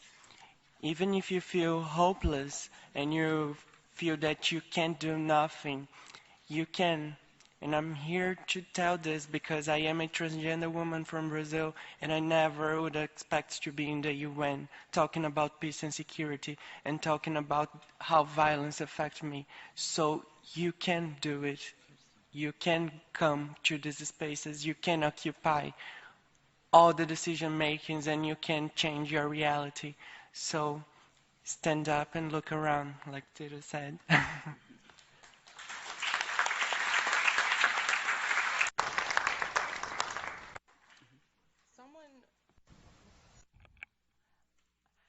I have a mentor who one day said to me, Yasmin, if you make an observation, or when you make an observation, you have an obligation.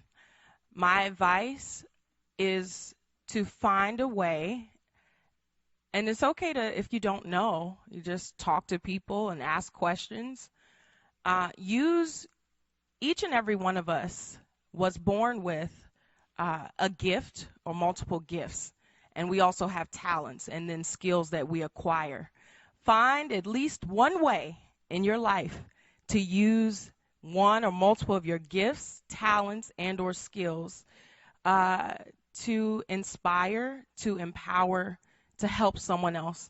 Even if that's just sharing your own personal story, that alone can make a huge difference in someone's life.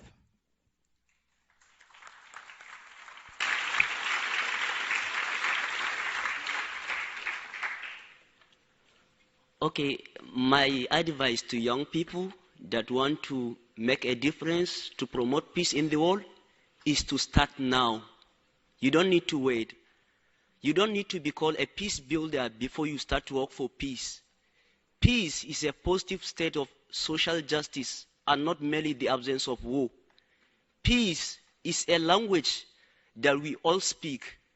Whether you are a student, whether you are a teacher, whether you are IT specialist, whatever your profession, I urge you all to work for peace, to make a difference. And the best way to do it is to start from yourselves. Change your perception of others. Imbibe tolerance. Embrace peace. Embrace unity. And encourage your family and friends to do it. Start it now. Peace is possible. We can all make a difference.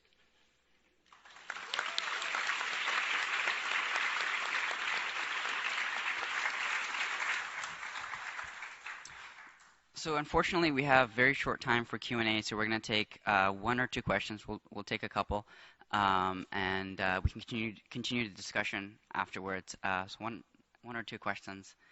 Yes, sir. Yeah.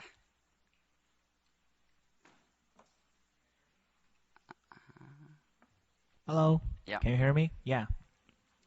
So, Mr. Tito, I really admire what you have done. And I believe you will have lots of Chinese fans in the future because we are running an education system and we can bring your video and lots of things to these children. And just like you do, we are providing the educational resources to poor students in poor area in China. And I think this is a very important move for us to solve the poverty and violent problem. So the question I want to ask you is that will you step into as a politician and in the future to help more children with more power? Wow.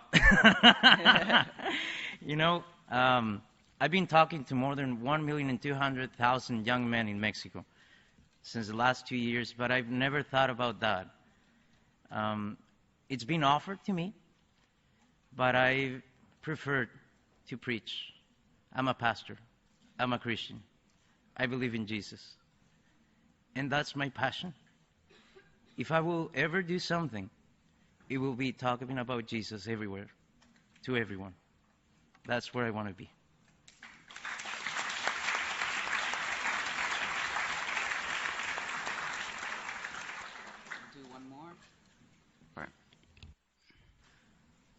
Thank you. Can you hear me? Yes.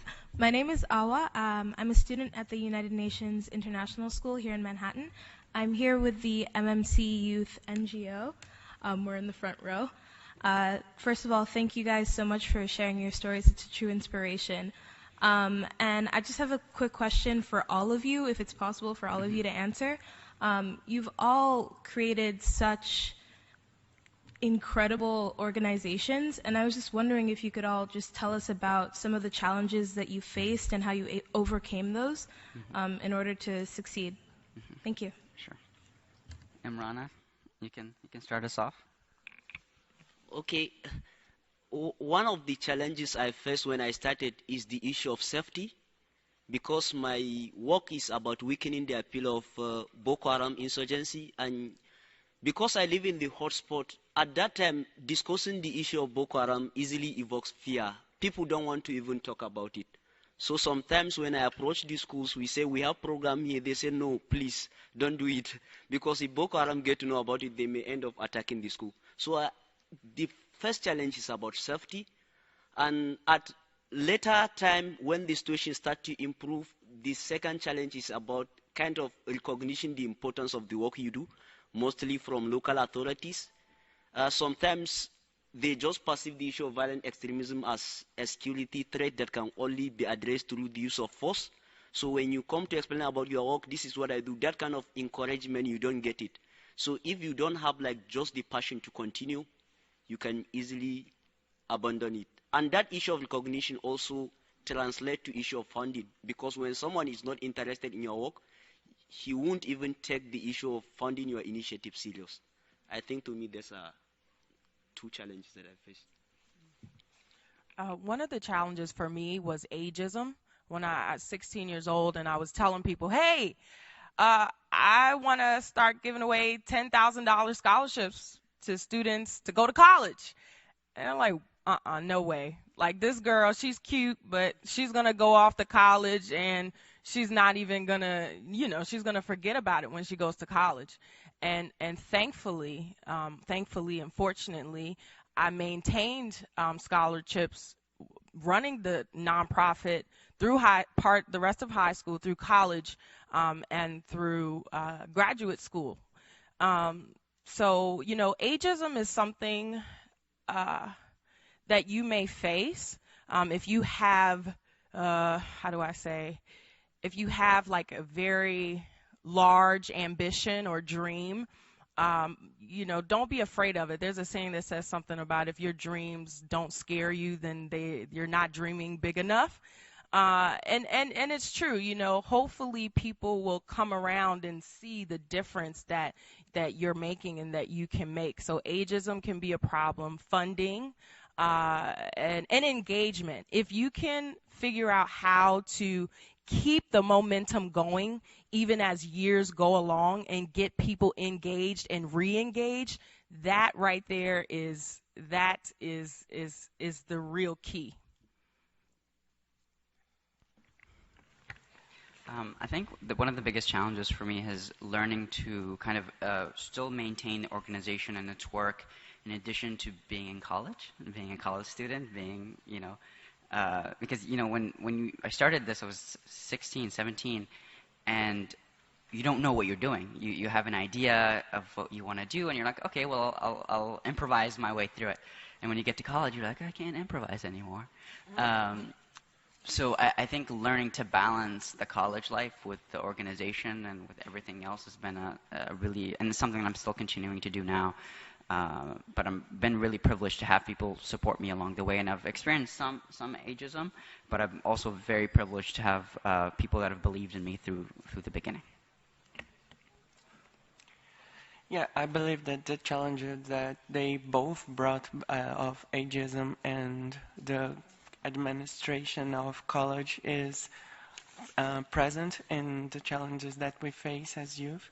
But majorly, we are my organization is based on the discrimination that leads to violence, and this is not recognized. When we talk about discrimination, people often say to us, oh, this is not an issue. People don't get marginalized by it. They often enter in this denying cycle that puts us in like second troubles. So we often are heard only in human rights, and as it is in the United Nations systems. So we need to step up and go forward and talk about discrimination in all the spaces, and especially in peace and security.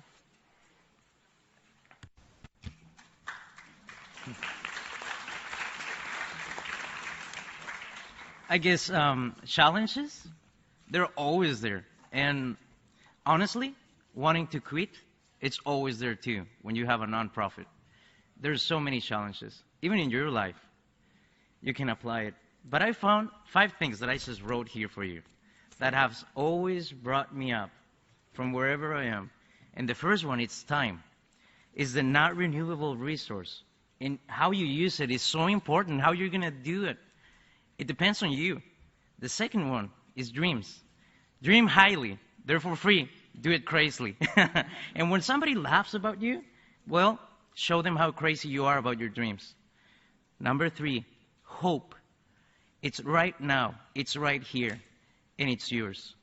Number 4, with faith. To get something that you can't see, but you know you can get it. And number 5, identity. Be yourself. never deny it, and be honest to the people that surround you. Thank you.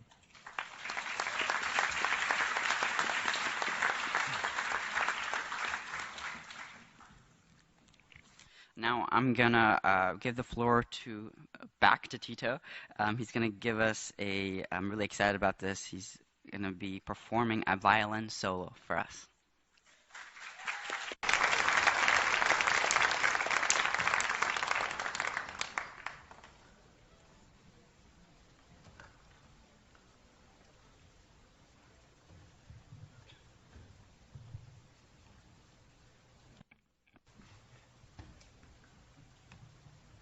When I was 17, my dad died of cancer. And I would stand up next to his bed every day and play this piece until he passed away. And I wanted to do something special for the UN. Thank you.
Sometimes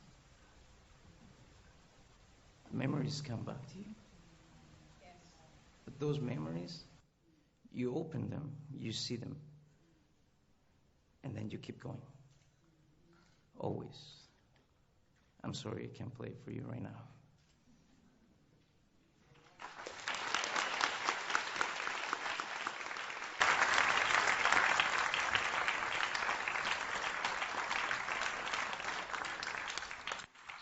Thank you so much, Tito. Now we'll move on to the second panel. I'd like to give the floor to Ms. Juliana Antilla Garcia and the participant of the discussion too. Thank you guys so much.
Thank you very much, Ahmed, and the speakers for this wonderful discussion, and also thank you very much, Tito, because you always inspire us with your work and your story, and of course with your great violin performance. I hope that you have some extra energy to hear this discussion and participate with our panelists as well. This second panel is about sustaining peace, how youth participate in sustaining peace and reconciliation. In this second discussion, we have 4 outstanding leaders, youth leaders, that are here with me to talk about their experiences and their work, to share some of the challenges that they have been facing through their experience, and let's give them a warm welcome. I'm going to start with Haya Atassi Önügören. Haya is 24 years old, originally from Homs, Syria. She has been active in humanitarian work since 2011. She has co-authored research on Syrian refugees' mental health and housing opportunities in Lebanon. Haya received her bachelor's degree on political studies from the American University of Beirut and recently completed a master's degree in international relations at Bogazici University in Turkey. Haya is also a co-founder of the Syrian Youth Assembly. Mohsin Modiuddin, I hope to pronounce well your name, is the founder of the award-winning Me with Syria program and the current director of storytelling innovation for Ashoka's youth venture. He has been working for various human rights organizations since 2003 and has more than 8 years of experience working with youth and youth organizations.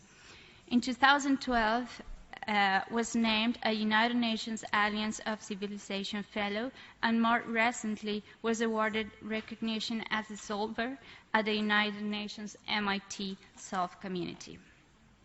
Emilia Henriksela is a human rights advocate who works as an associate expert of the Finnish Human Rights Center. Her experience includes volunteering for UNICEF Sweden, coordinating youth voluntary groups at Amnesty International, and working at the United Nations Association of Finland, where is currently a board member.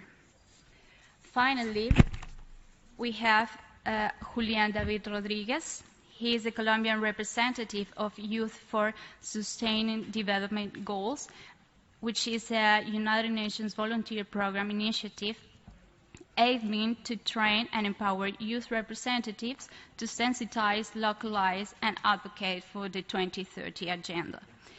He was recently selected as the winner of the National Youth Volunteerism Award in the category of Sustainable Development, and the Victory Award in 2017 as an emerging leader and as one of the most 20 influential young people in Ibero-America. So, congratulations. So, I want to introduce this panel, mentioning that sustaining peace has to be understood as a goal and as a process to build a common vision of a community where all the needs of all segments of population has to be taken into account. The 2030 agenda and the 2250 resolution on youth, peace and security are instruments and are agendas that address a comprehensive approach to sustaining peace. This means to strengthen the rule of law, to promote sustained and sustainable economic growth, to combat exclusion and inequality, to eradicate poverty, to promote gender equality, and addressing the root of causes of violence and conflicts, and so on. There are many ways, diverse ways, creative ways in which youth actually contribute to sustain peace and promote reconciliation. We have heard this morning some outstanding examples. of what youth does all over the world. Youth contribute to promote culture of peace through music, as we saw. Tito is a very good example of that, through sports, through art, through technology, through science, through many other mechanisms. Youth are also activists, having and demanding spaces for political participation and have voice in decision-making processes. Youth also lead different socioeconomic initiatives to have decent jobs, to have better opportunities, to have better access and quality education. And they all do this work always addressing integration, inclusion, and promotion of reconciliation. As you see, sustaining peace and promote reconciliation is a shared task and a shared responsibility. And we, and I say we because I consider also young, are assuming this challenge. We are here to know a little bit more about what youth are doing, youth men and women are doing all over the world. So let's start with Julian. Julian, can you tell us a little bit about you and your work in Colombia and what you have done and also what youth have done in Colombia to support reconciliation, to support the peace process in your country? Okay, hello everybody. Thanks first of all for being here. I think that this shows how the youth is really committed with the Sustainable Development Goals and the peace. And I'm living here a dream also because that's like a dream for many years for me. So talking about me and answering the questions, as you said, I'm here like Colombian representative of the SDG project, Youth for SDGs, project of the United Nations Volunteer Program. So an answer about the things related with peace, I need to say that the peace has been like a desire for many years, more than 50 years in Colombia, as the Ambassador Morales said in her speech. So, but the last year, that desire started to be a reality because we have the signature of the signing of the peace agreements between the government and the guerrilla FARC. So, however, concerned about the weight about the opposition in our country, we're trying to convince to the citizenship to vote no in the referendum with lies, with fake information. So I decided to create and promote a youth initiative with an incredible team of young leaders for different regions in Colombia, named Pasa la Página. So Pasa la Página is an initiative that have us proposed go to different cities, regions, and marginalized and communities victims of the armed conflict to can explain and clarify all about the peace agreements, all about the peace process, and actively involved to the young people and children and to all the citizenship in all the issues related with peace. So why? Because we are the peace generation, so we need to give a focus on the children and the young people. So after a couple of months, we achieved to explain all about the peace agreements to 4,000 Colombian people, and we think that was an incredible outcome of the process. And we can identify opportunities, challenge, and also the different way to address the peace building in Colombia.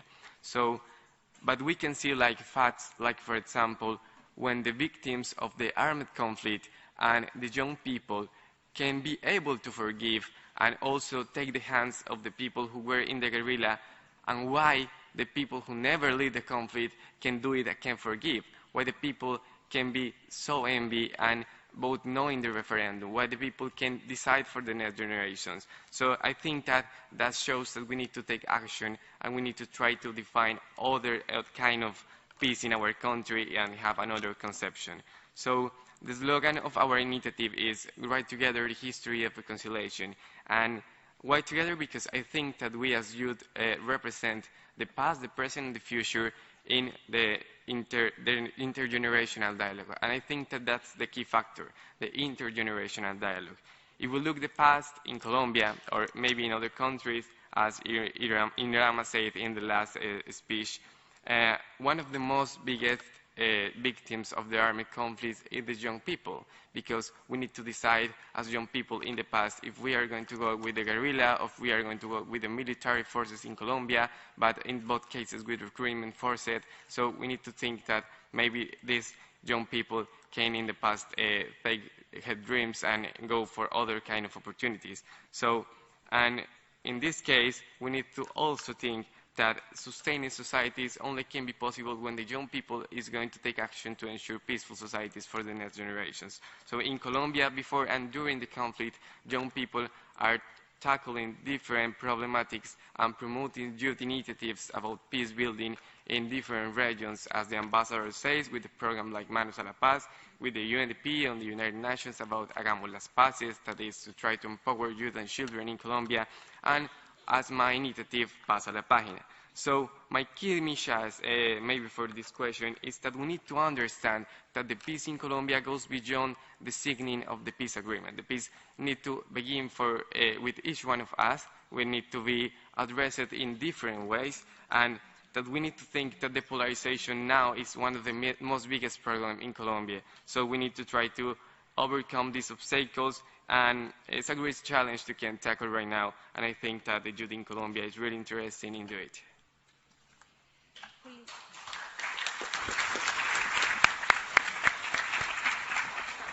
Julian, we know that youth organization in Colombia had really a key role, and it has now a very outstanding role in promoting peace, going beyond, as you said, of the peace accords.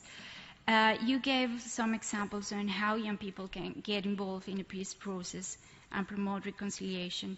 But can you give us some other examples of what youth can do to take part in the political life and promote reconciliation in your country? Okay, I think that it's important to say also that in Colombia, the youth is giving an example for the world about how we can break the stereotypes about that the peace is just issues of adult people. So the children and youth can demonstrate that we can do so much for the world, and maybe can achieve many challenges in the society. So as I said before, we play a fundamental role in the peace process, and of course that implies to talk about civic participation and political engagement and democratic processes. So I really love something of the peace agreements in Colombia, and is that have an important relation with the civil society in the moment to be defined. So there were different ways to support the peace agreements in the creation, and for this reason I think that the peace agreements talk about many issues different about peace, and that maybe the peace can be impact on these issues, like for example education, health, environment, poverty, or development. So, but we need to give to the youth the necessary tools to be more effective our actions that imply talk about politics. So, and here is another key factor that I think we can take in account, and is the generational replacement.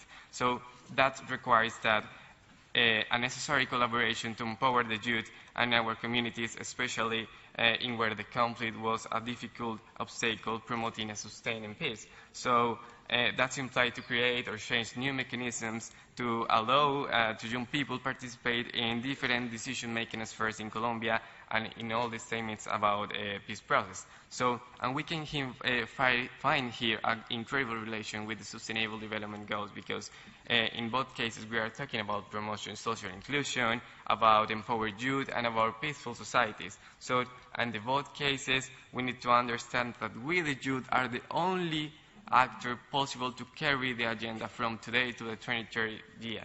So I think that in the same case happened with the post-conflict in Colombia. We are now in post-conflict, and maybe that's going to take 10 or 15 years. So by the time of the agenda, we are going to have a peaceful society in Colombia. So come on, work together. We think that maybe the language, nationality, the ethnicity, or the religion can be obstacles to can join a force and work for common purposes. So we can do it. We represent 12 with the 25% of the global population. So let's go. Good. Thank you, Julian.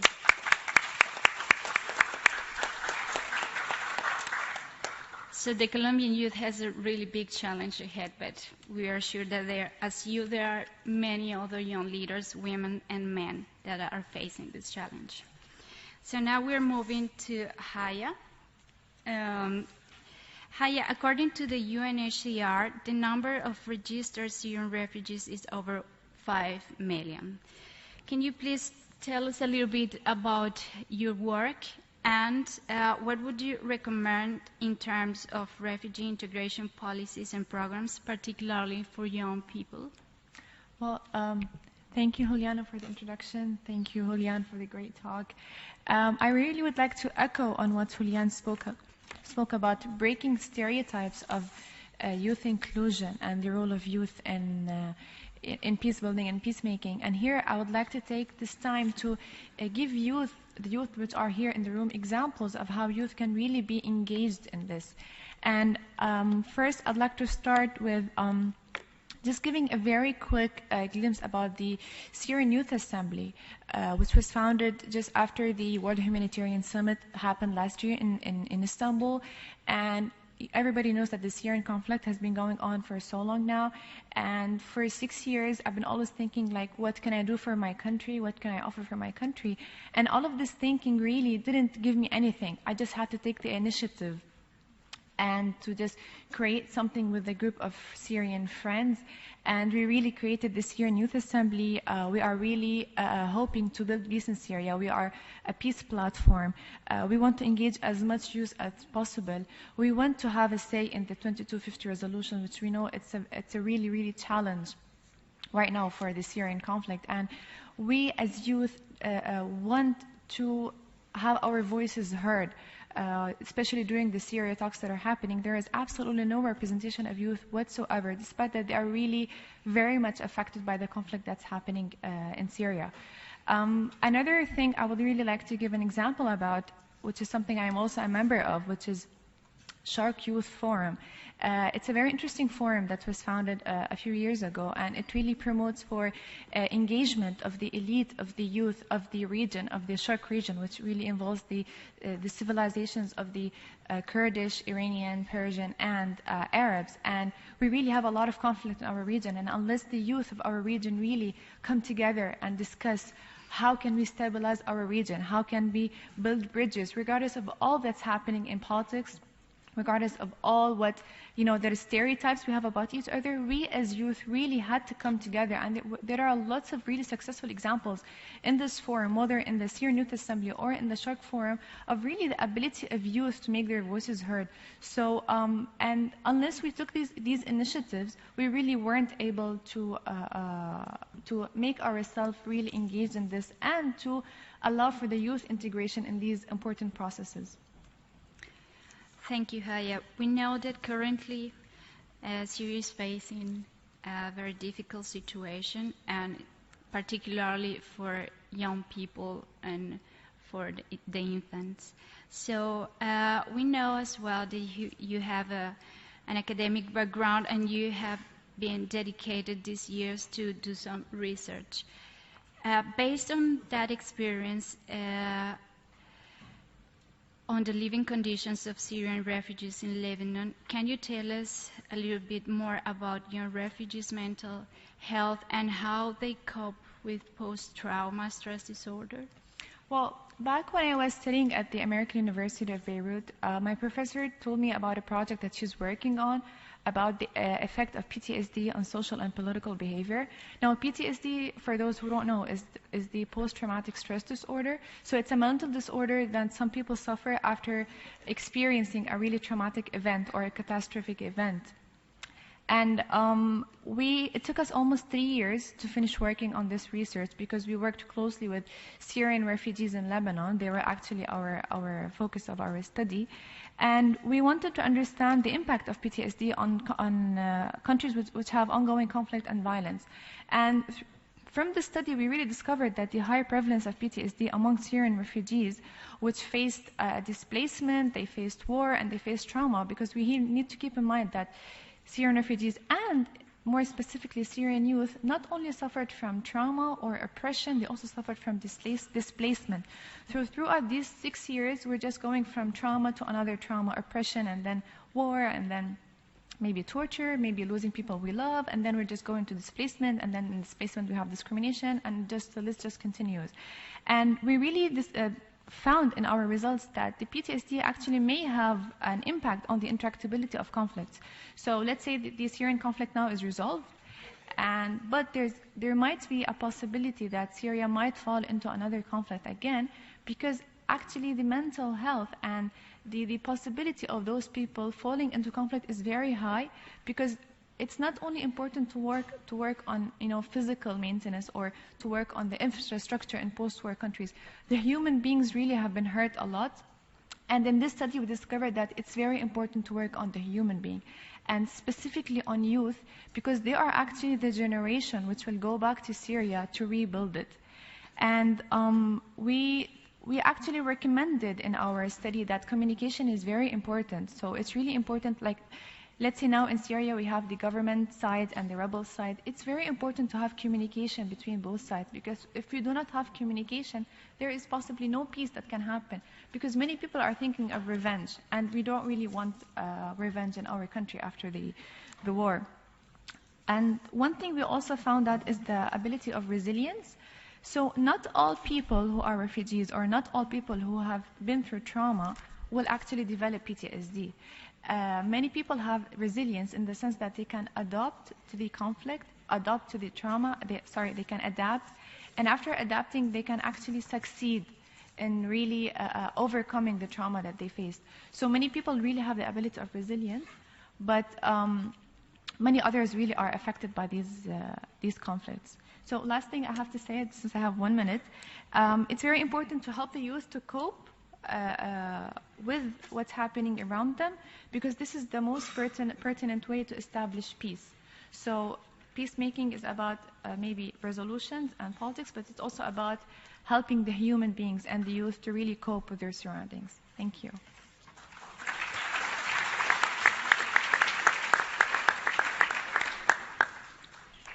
Thank you, Haya.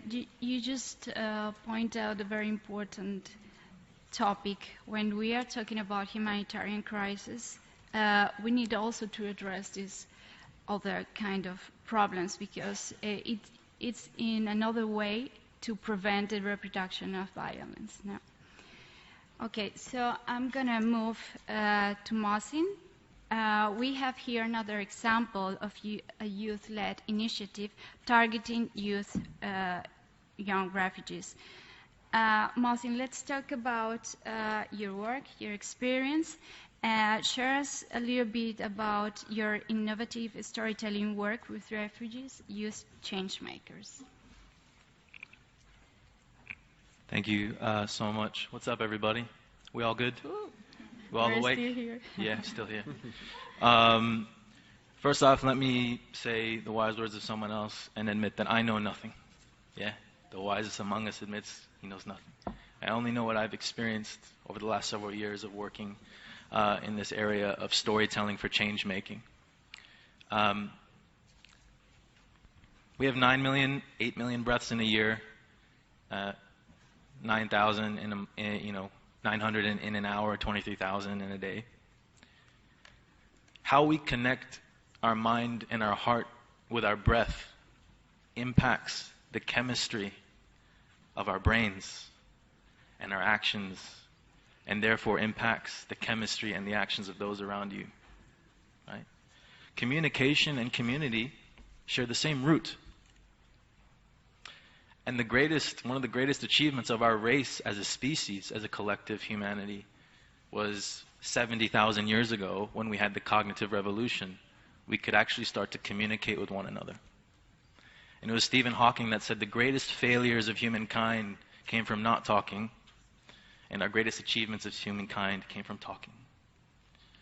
So with our Storytelling for Changemaker intervention, known as Me We Syria, we're using the tool, not the blog or the video or the article. We're using the tool of storytelling as a vehicle to unleash and unlock that anonymous potential in a young person, where they're exploring themselves, developing social and emotional intelligence, right?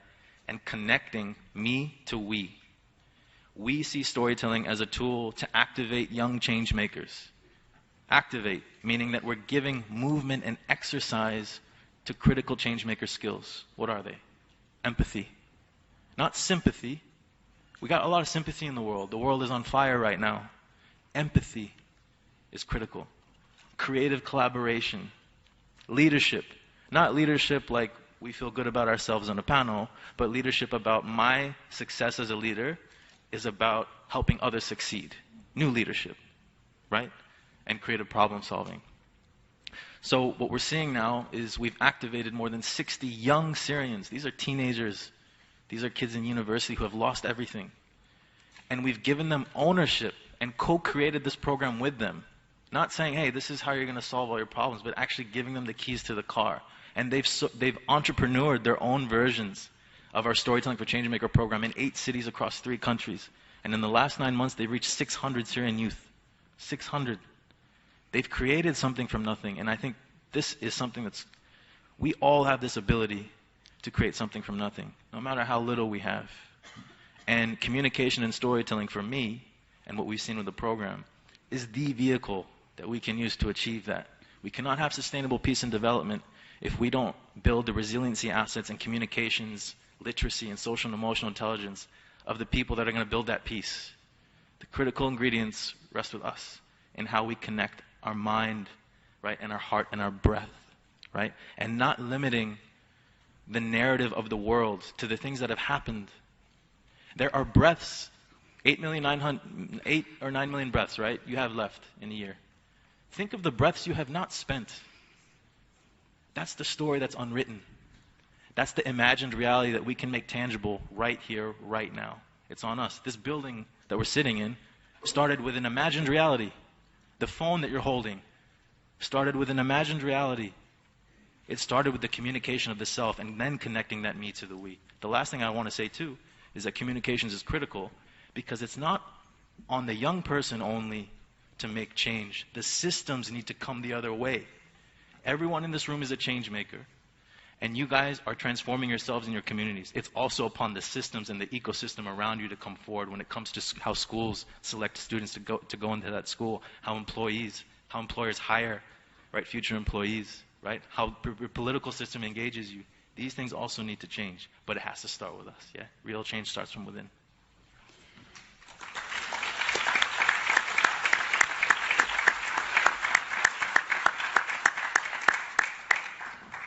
So youth initiatives are characterized by being innovative. And I think this is a great example of that, not by the instrument itself, but how it has been used. Mohsin, in what ways do you see your storytelling for change-making innovation making an impact on youth at risk and refugees? What insights or trends do you observe? Mm-hmm. The second a young person, and you know we have Haya with us too, which is an honor, by the way, sister, to be on a panel with you. The second a young person is forced to be a refugee, they go from a state of we by choice, to a state of we by force. We Syrians, we refugees. The second that happens, they lose control of their identity and representation. We all know that. There's something biologically and physiologically that's happening. They are losing control in how their mind and body respond to constant disruption.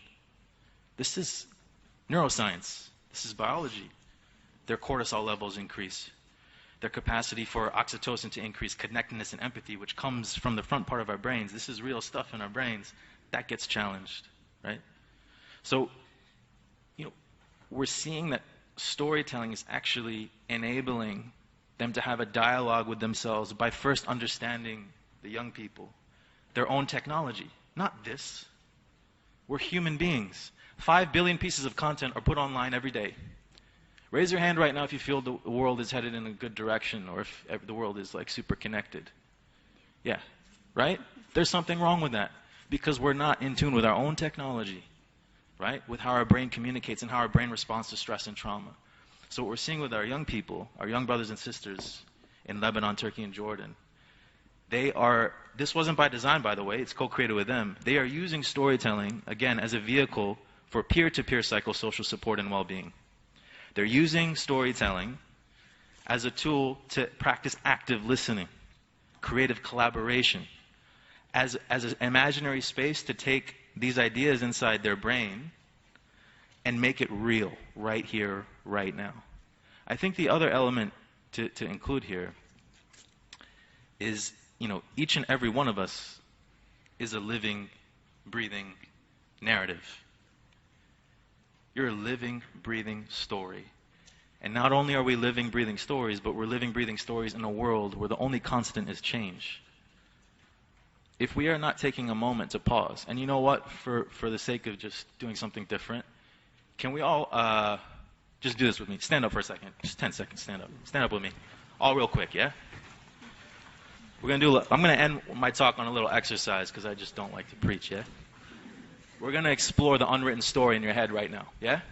All right, everybody's going to get weird. It's all good. Change is weird, okay? I want us to all close our eyes real quick, yeah? Just close your eyes. Everybody close your eyes. Take a deep breath in. Deep breath out. Take another deep breath in. Deep breath out. We're all breathing together, yeah? Keep your eyes closed and keep breathing. And I want you to go inside your head and sit and just observe. Don't force a thought, just sit and observe. And here's the question. You have 8 million breaths in a year, 23,000 in a day, 900 in an hour. Of the breaths that you have not spent, of the breaths that are still in your wallet, in your pocket, how do you see yourself spending them? A year from now, on the next International Youth Day, where are you? What has changed? Who do you see? Your loved ones, your family, your school? What emotion has changed? Have you impacted somebody's life? How did you do it? Now just take another deep breath in and reflect on this. Just listen. Listen to your mind and visually think it. Deep breath in. Deep breath out. One more. Deep breath in. Deep breath out. Now slowly open your eyes. You just visually wrote and began to sketch out a narrative of the future. And look around you. All of us, it's on us to bring that future closer to the present. And if we are not first breathing and understanding how we connect our own mind and heart with our breath, we won't be able to connect me to we. You just started writing the future narrative of this world right now. Right? So next year when we come back, hopefully some things are going to be different. Yeah? So I just wanted to end with that. Thank you for trusting that process.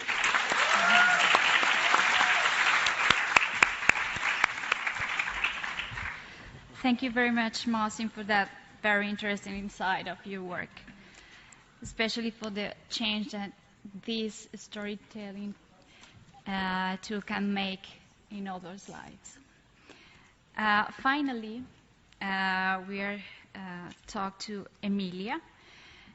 Sustaining peace is also key in a developed country. You are from Finland. In Finland, youth associations have been very active in advocating with the 2250 resolution on youth, peace and security. The role of voluntary work became even more important with the number of refugees or asylum seekers increased in Finland in 2015. We know you were really involved in that work as well. So what are some of the challenges and barriers for integration in your country, and consequently, what measures have been taken by the civil society, particularly to ease young refugees' inclusion? Well, thank you. Thank you. I guess you can hear me now. Hi, everyone. Hi, how are you all doing? That's awesome to hear. I hope you still have a little bit of energy left to listen to my presentation. It's a great honor to be here today and try to share some of my experience and ideas with all of you. And I'm looking forward to some tough questions and productive dialogue after our presentations. So to answer your question, I would like to start with some background information to give you a general idea of what happened in Finland. So in 2015, we got over 30,000 asylum seekers to Finland. 8,500 of these were minors, and over 3,000 of these people were unaccompanied refugee minors.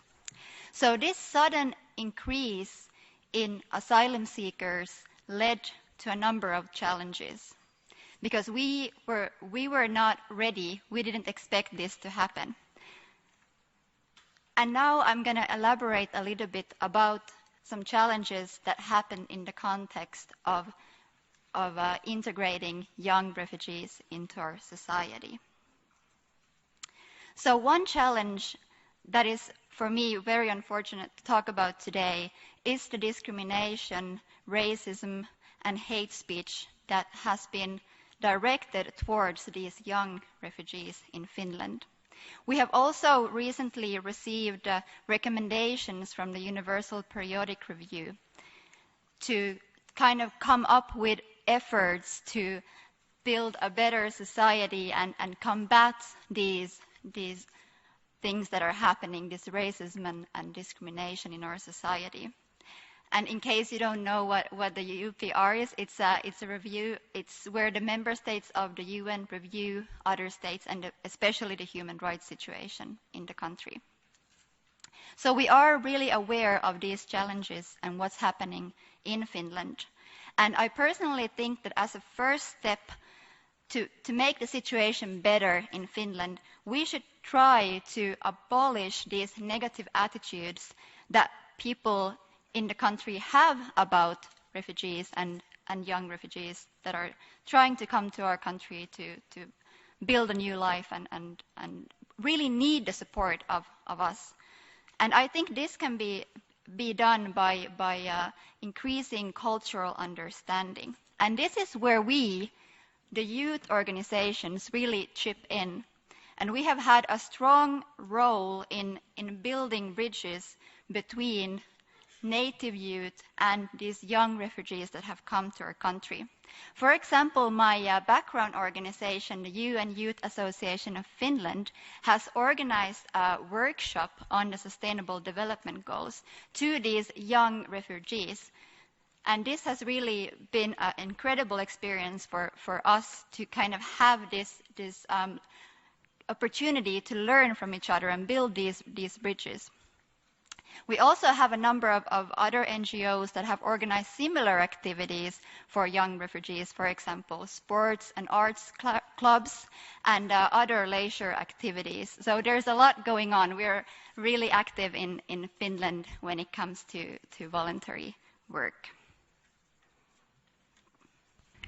Okay, thank you, Emilia. I think you gave us some examples of what youth can do also to promote inclusion.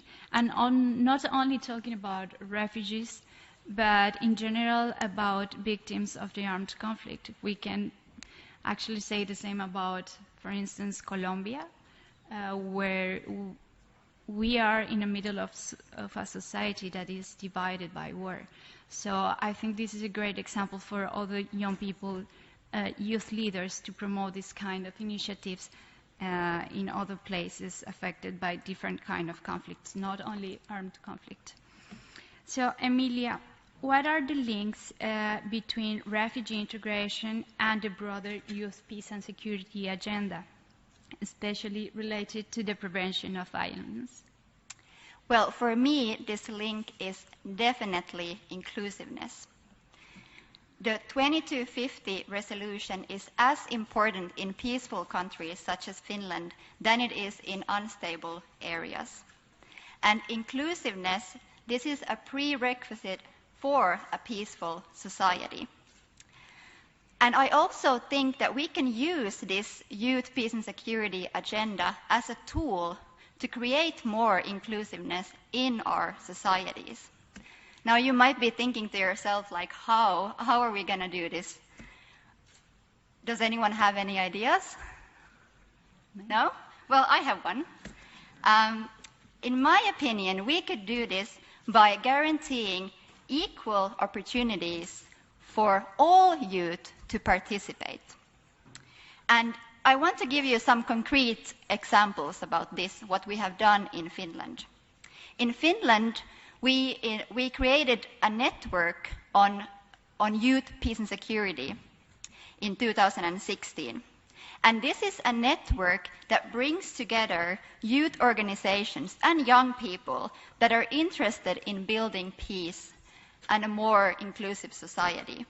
And these people come together to advocate for this 2250 resolution. And we are really proud of our network. Another effort when it comes concretely to advocacy. What can you do when you advocate for youth, peace and security?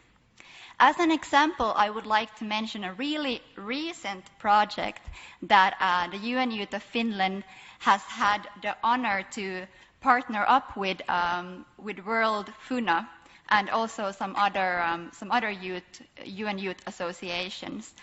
It's a collaboration that we have done. It started this year in early January, if I remember correctly. And the thing that we did was a social media campaign on the 2250. And you might have seen it when you came in today. It was playing on the screens earlier. And I really hope that you will, if you didn't see it, you will check it out on social media, on World FUNA's social media, and also UN Finland has it, or the UN Association of Finland. It's also going around in our social media channels. And we hope that as many as possible will participate, because we're actually, the idea of the social media campaign is to challenge all youth to kind of take action when it comes to this youth, peace and security agenda. Thank you.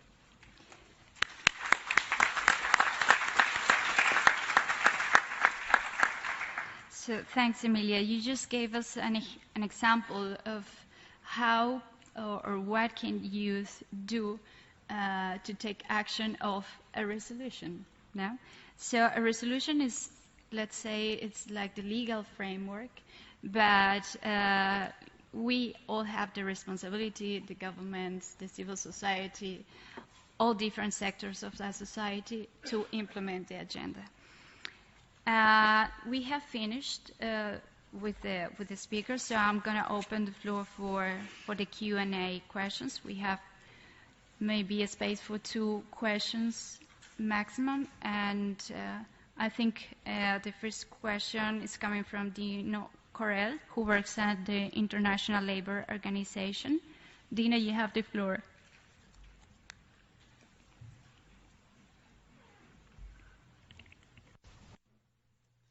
Thank you so much. Thank you very much for giving me the floor, and also for your very, very interesting and inspiring insights. I just wanted to very briefly highlight that this theme that is being discussed today comes actually at a very opportune moment for the International Labour Organization, because 2 months ago, the International Labour Conference adopted a new recommendation on employment and decent work for peace and resilience. And this recommendation provides guidance on promoting decent work opportunities and in response to crises arising from conflict and disasters. And it pays special attention to the protection, education and training of children and young people in situations of conflict. I would be very interested in your perspectives on the role of education in this regard, and how young people can be better involved. Thank you very much again. So, who wants to start? Martin? Thank you again for that point. I think in terms of to correct me if I'm wrong, it's the role of education in building young people to be change makers and build reconciliation, peace in their communities. I think we actually have to get to the root of it, and the root of it is the traditional algorithm for education.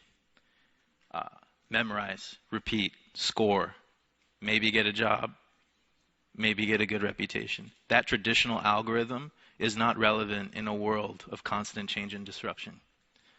So we have to recalibrate that and actually support visionary educators who are going beyond the scores and, you know, the pressures of being an educator, and actually valuing and promoting a new literacy that values empathy just as important as knowing 2 + 2 = 4, as valuing failure, not just I did really well in school and I have a good reputation in the education community. I think valuing these changemaker skills when it comes to empathy, creative collaboration, new leadership, failure, and all these things, and also interpersonal communications is crucial. I think a key thing in youth and education is that young people, I think all of us, we should feel like we're in charge of our education. Education in the traditional sense is pretty top-down. There is not a lot of support for teachers and educators who cultivate a classroom that is collaborative, where young people are also in charge of the narrative of their education journey. And I think the last point I would make is there's a blind spot with how we engage young people generally. The blind spot is when it comes to the social and emotional needs of a young person stepping into a space. For instance, a lot of the at-risk youth I work with, if they hear a door shut in the back of the room, they go into a state of mental paralysis. If you ask them a question, they go into a state of paralysis and start to cry or start to be violent with the person next to them. There are things that have to happen in the internal space. The internal dialogue of a young person needs to be addressed and supported, because that internal dialogue of the young person will lead to actual impacts in the real world. What's happening on the inside translates to what's happening right here in front of us. And I think we have to support initiatives that are promoting that internal dialogue and that internal social and emotional development and learning. I think that's crucial. Thank you, Mohsen.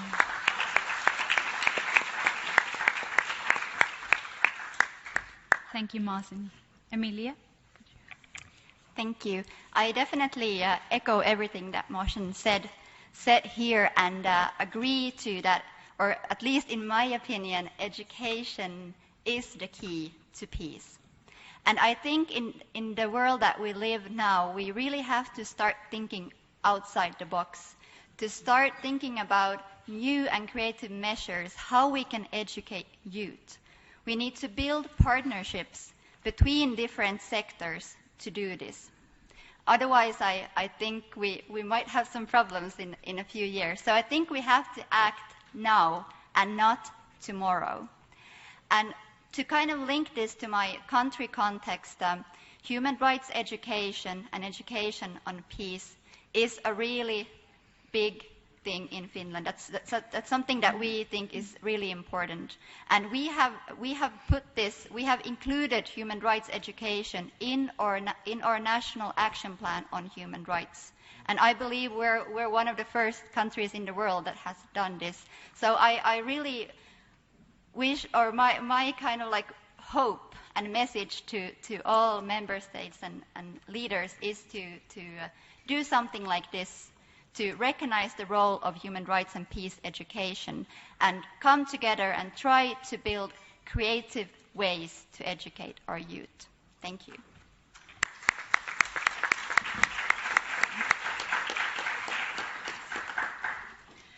I would like to also to participate in this question. I would like to think about education also in different ways, not the formal, but also other ways to educate.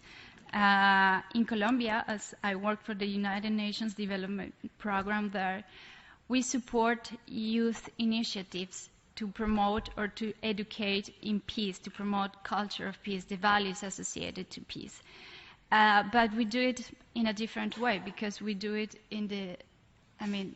with the mechanisms, with the methodologies, and the ideas developed by their own young leaders. So it's not a traditional workshop. It's arts, it's music, it's sports, it's theater, and so on. So I think if that education is the key to change the patterns of violence, to stop reproducing violence, and to learn how to reproduce peace.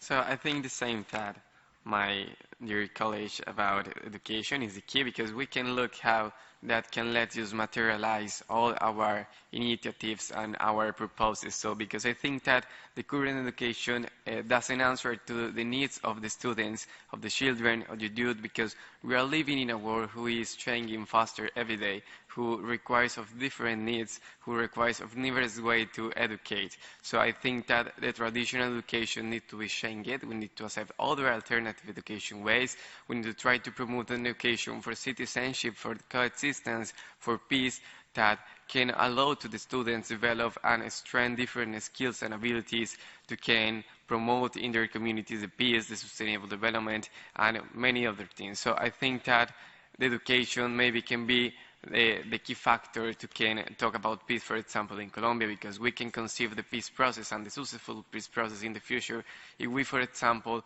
don't change our way to educate in where we teach to the students that maybe the bad actor of the conflict always is the guerrilla, when maybe the people who is being part of this conflict can be there for another causes like the forced recruitment. So we need to think that we need to educate to the new generations based on our history to try to don't repeat our mistakes, to try to ensure the no repetition of the violence, as Juliana said, and that we need to be sure that the peaceful society is possible, but only if the education is the key and the way to can educate peaceful next generations.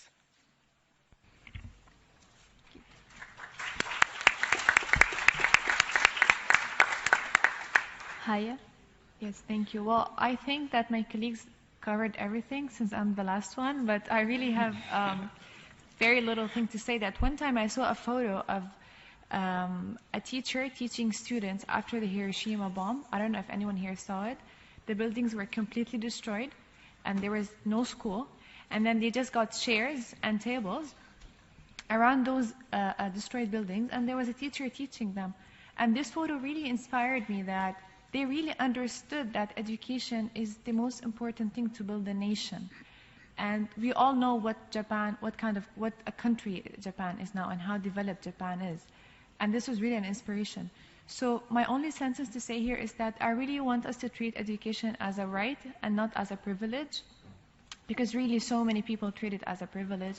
Even for so many countries, like in Syria right now with the conflict that's happening, priority is always given to relief and to aid. But I don't think education is any less. I think that it is a right and not a privilege. Thank you.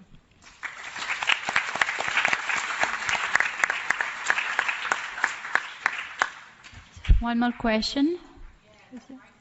You.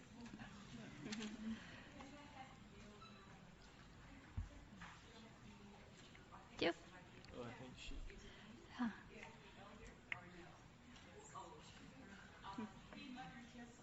Queen Mother, just want to say something to all of you. It's been such a joy for me as an elder, intergenerational, here with you today. And I just want to say to all of you, stay on the sacred path of life.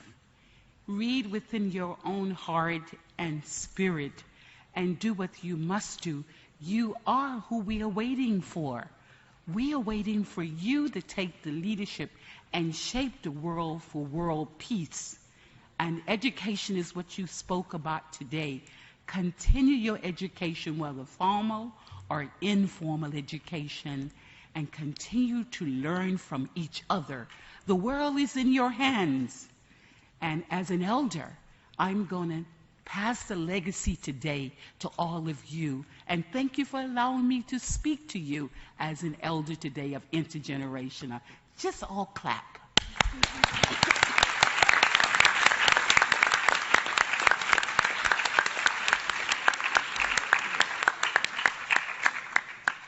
See, you had, you asked for...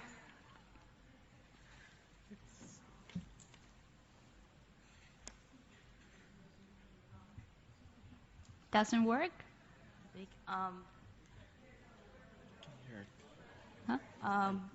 I'm Kimberly. I'm a global teen with the YMCA of Greater New York, and we spent the past few months learning about the SDGs, and all of us recently went on a trip to 3 different places, Haiti, Washington, and California, to learn more about the SDGs. but it's a similar question as before. Being where you guys are right now, what are the biggest challenges or obstacles you guys faced? Thank you. Someone wants to answer first? Or Haya, do you want to start? Okay, thank you for giving me the turn this time. I think that the biggest challenge I faced was people did not really believe that we could do something.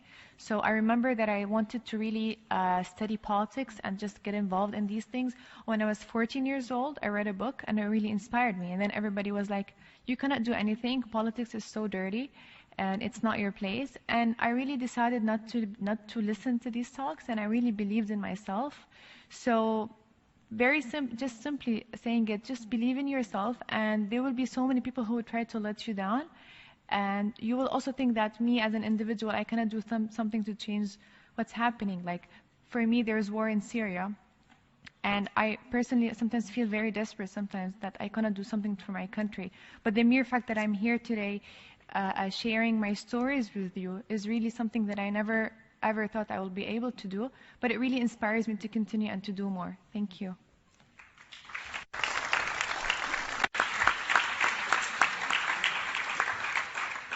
So, Julian, would you like to add something? Okay, so I think that maybe we have three main challenges related with peace building societies. I think that one of them is the indifference of the citizenship and the less confidence in the youth, because maybe the people, or the adult people, think that we can make any kind of change in the society. So we need to try to strengthen our empowerment in the communities to try to demonstrate that we can do it.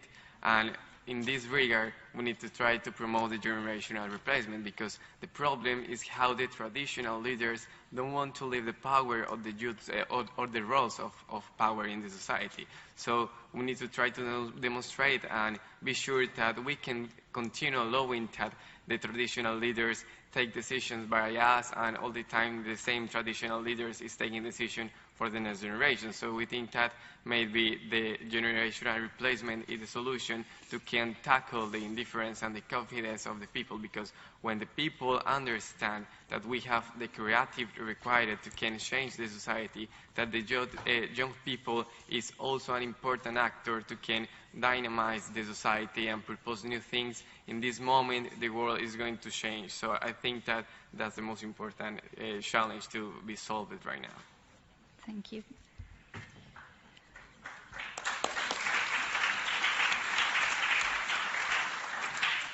Emilia, you have the floor. Thank you.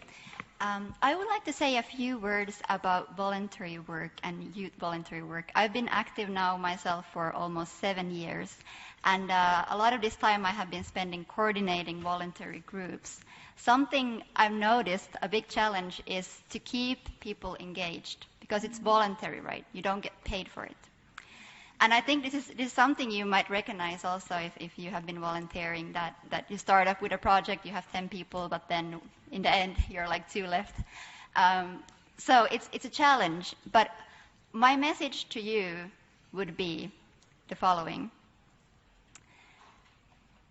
It's us, the youth. We have the power to actually make a difference. So if you're a volunteer, I think it's kind of important to recognize your responsibility. If you're committed to something, you should really follow through.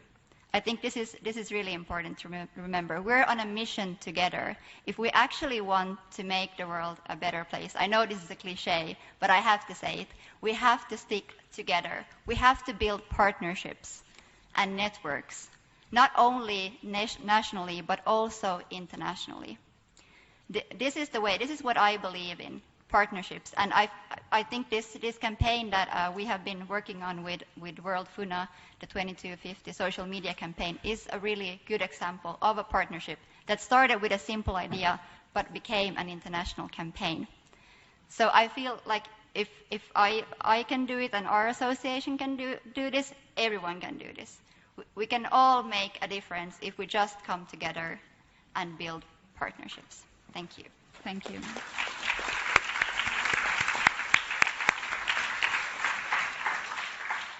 Mohsin, you would like to add something? Yeah, please. I hope I answer your question correctly. I think the first challenge is giving yourself permission. Give yourself permission to dream loud. Give yourself permission to fail hard. All right? And then give yourself permission to transfer that doubt, that fear, that negativity, and use it and transform it into a force that will break walls so that the people behind you don't have to walk around another wall, because that wall isn't there anymore. All right? So there's that internal mindset shift that needs to happen. That mindset shift is ownership. I think with the SDGs, one of the challenges we face is that not everybody feels ownership of an SDG because the problems are so big. So you have to give yourself permission now, like my previous brothers and sisters, in the previous panel said, give yourself permission now to dream loud, fail hard, form a team, and get back up again and be resilient as hell, because the world is on fire and that's what it requires. I would also add that the other challenge, though, too, if I'm talking about working with at-risk and marginalized youth, this space, these kids are change makers. They don't need you or me to tell them that they're change makers. They are living, breathing change makers. There's a challenge that comes from the youth influencers around a young person, where the space for an at-risk or marginalized youth to be a change maker is shrinking. But that passion to be a change maker is still there. So the systems, whether it's the education system that's only valuing scores and traditional literacy, that needs to change. Value empathy and change making. How employees, again, how companies hire kids and value employees, that needs to change. All the systems around a young person also need to change. And I think the way that the adult space approaches young people is that they always say, oh yeah, you guys can do this, you guys can do that. But wait a second. Part of the algorithm here is you have to do the same thing. Because the world is different than what it was when you were growing up. And we can't be afraid to say that anymore. Say it. Unleash it. Right? And we're all in this together, so you won't be alone and in trouble, right? You got thousands and thousands of people behind you saying the same thing. So that's what I would say to that question.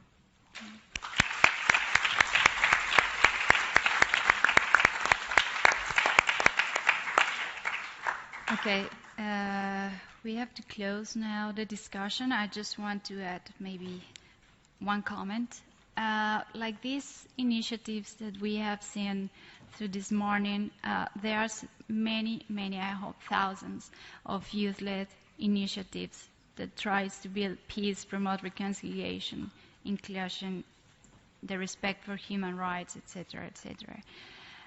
I want to make an invitation, is that keep on moving, keep on working, don't give up. We are here also as the United Nations and the different agencies to support your ideas, your work, your projects. We are partners on this. So thanks a lot to you. You are really inspiring people. I admire you, really. And I am going to give the room to Nicola Shepherd that will provide the closing remarks. Good afternoon, everyone. Don't worry, we're out of time. We're not going to have another long UN speech right now. I just wanted to first thank Ahmed and Juliana for their excellent moderation, and to all the panelists and speakers today. I think we can all agree that they did an amazing job. I have to also, we can give them a round of applause.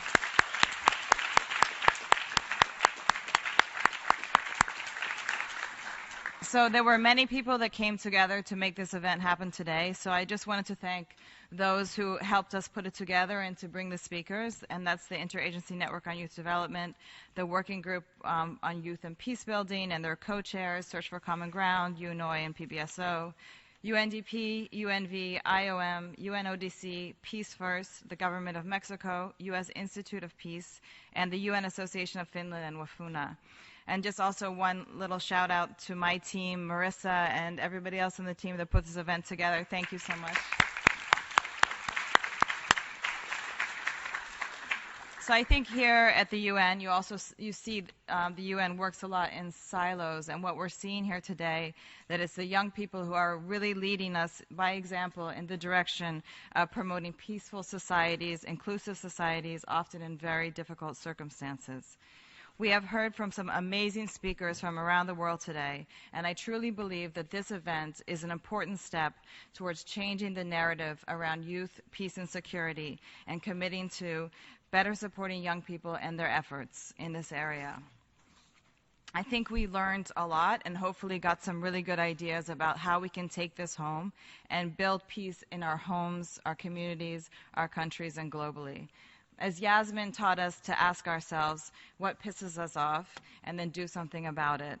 And as Tito said, be yourself, tell your story. I mean, I think we could all, if there are more Titos in the world would be a much better place. So we can all aspire to be a little bit more like Tito.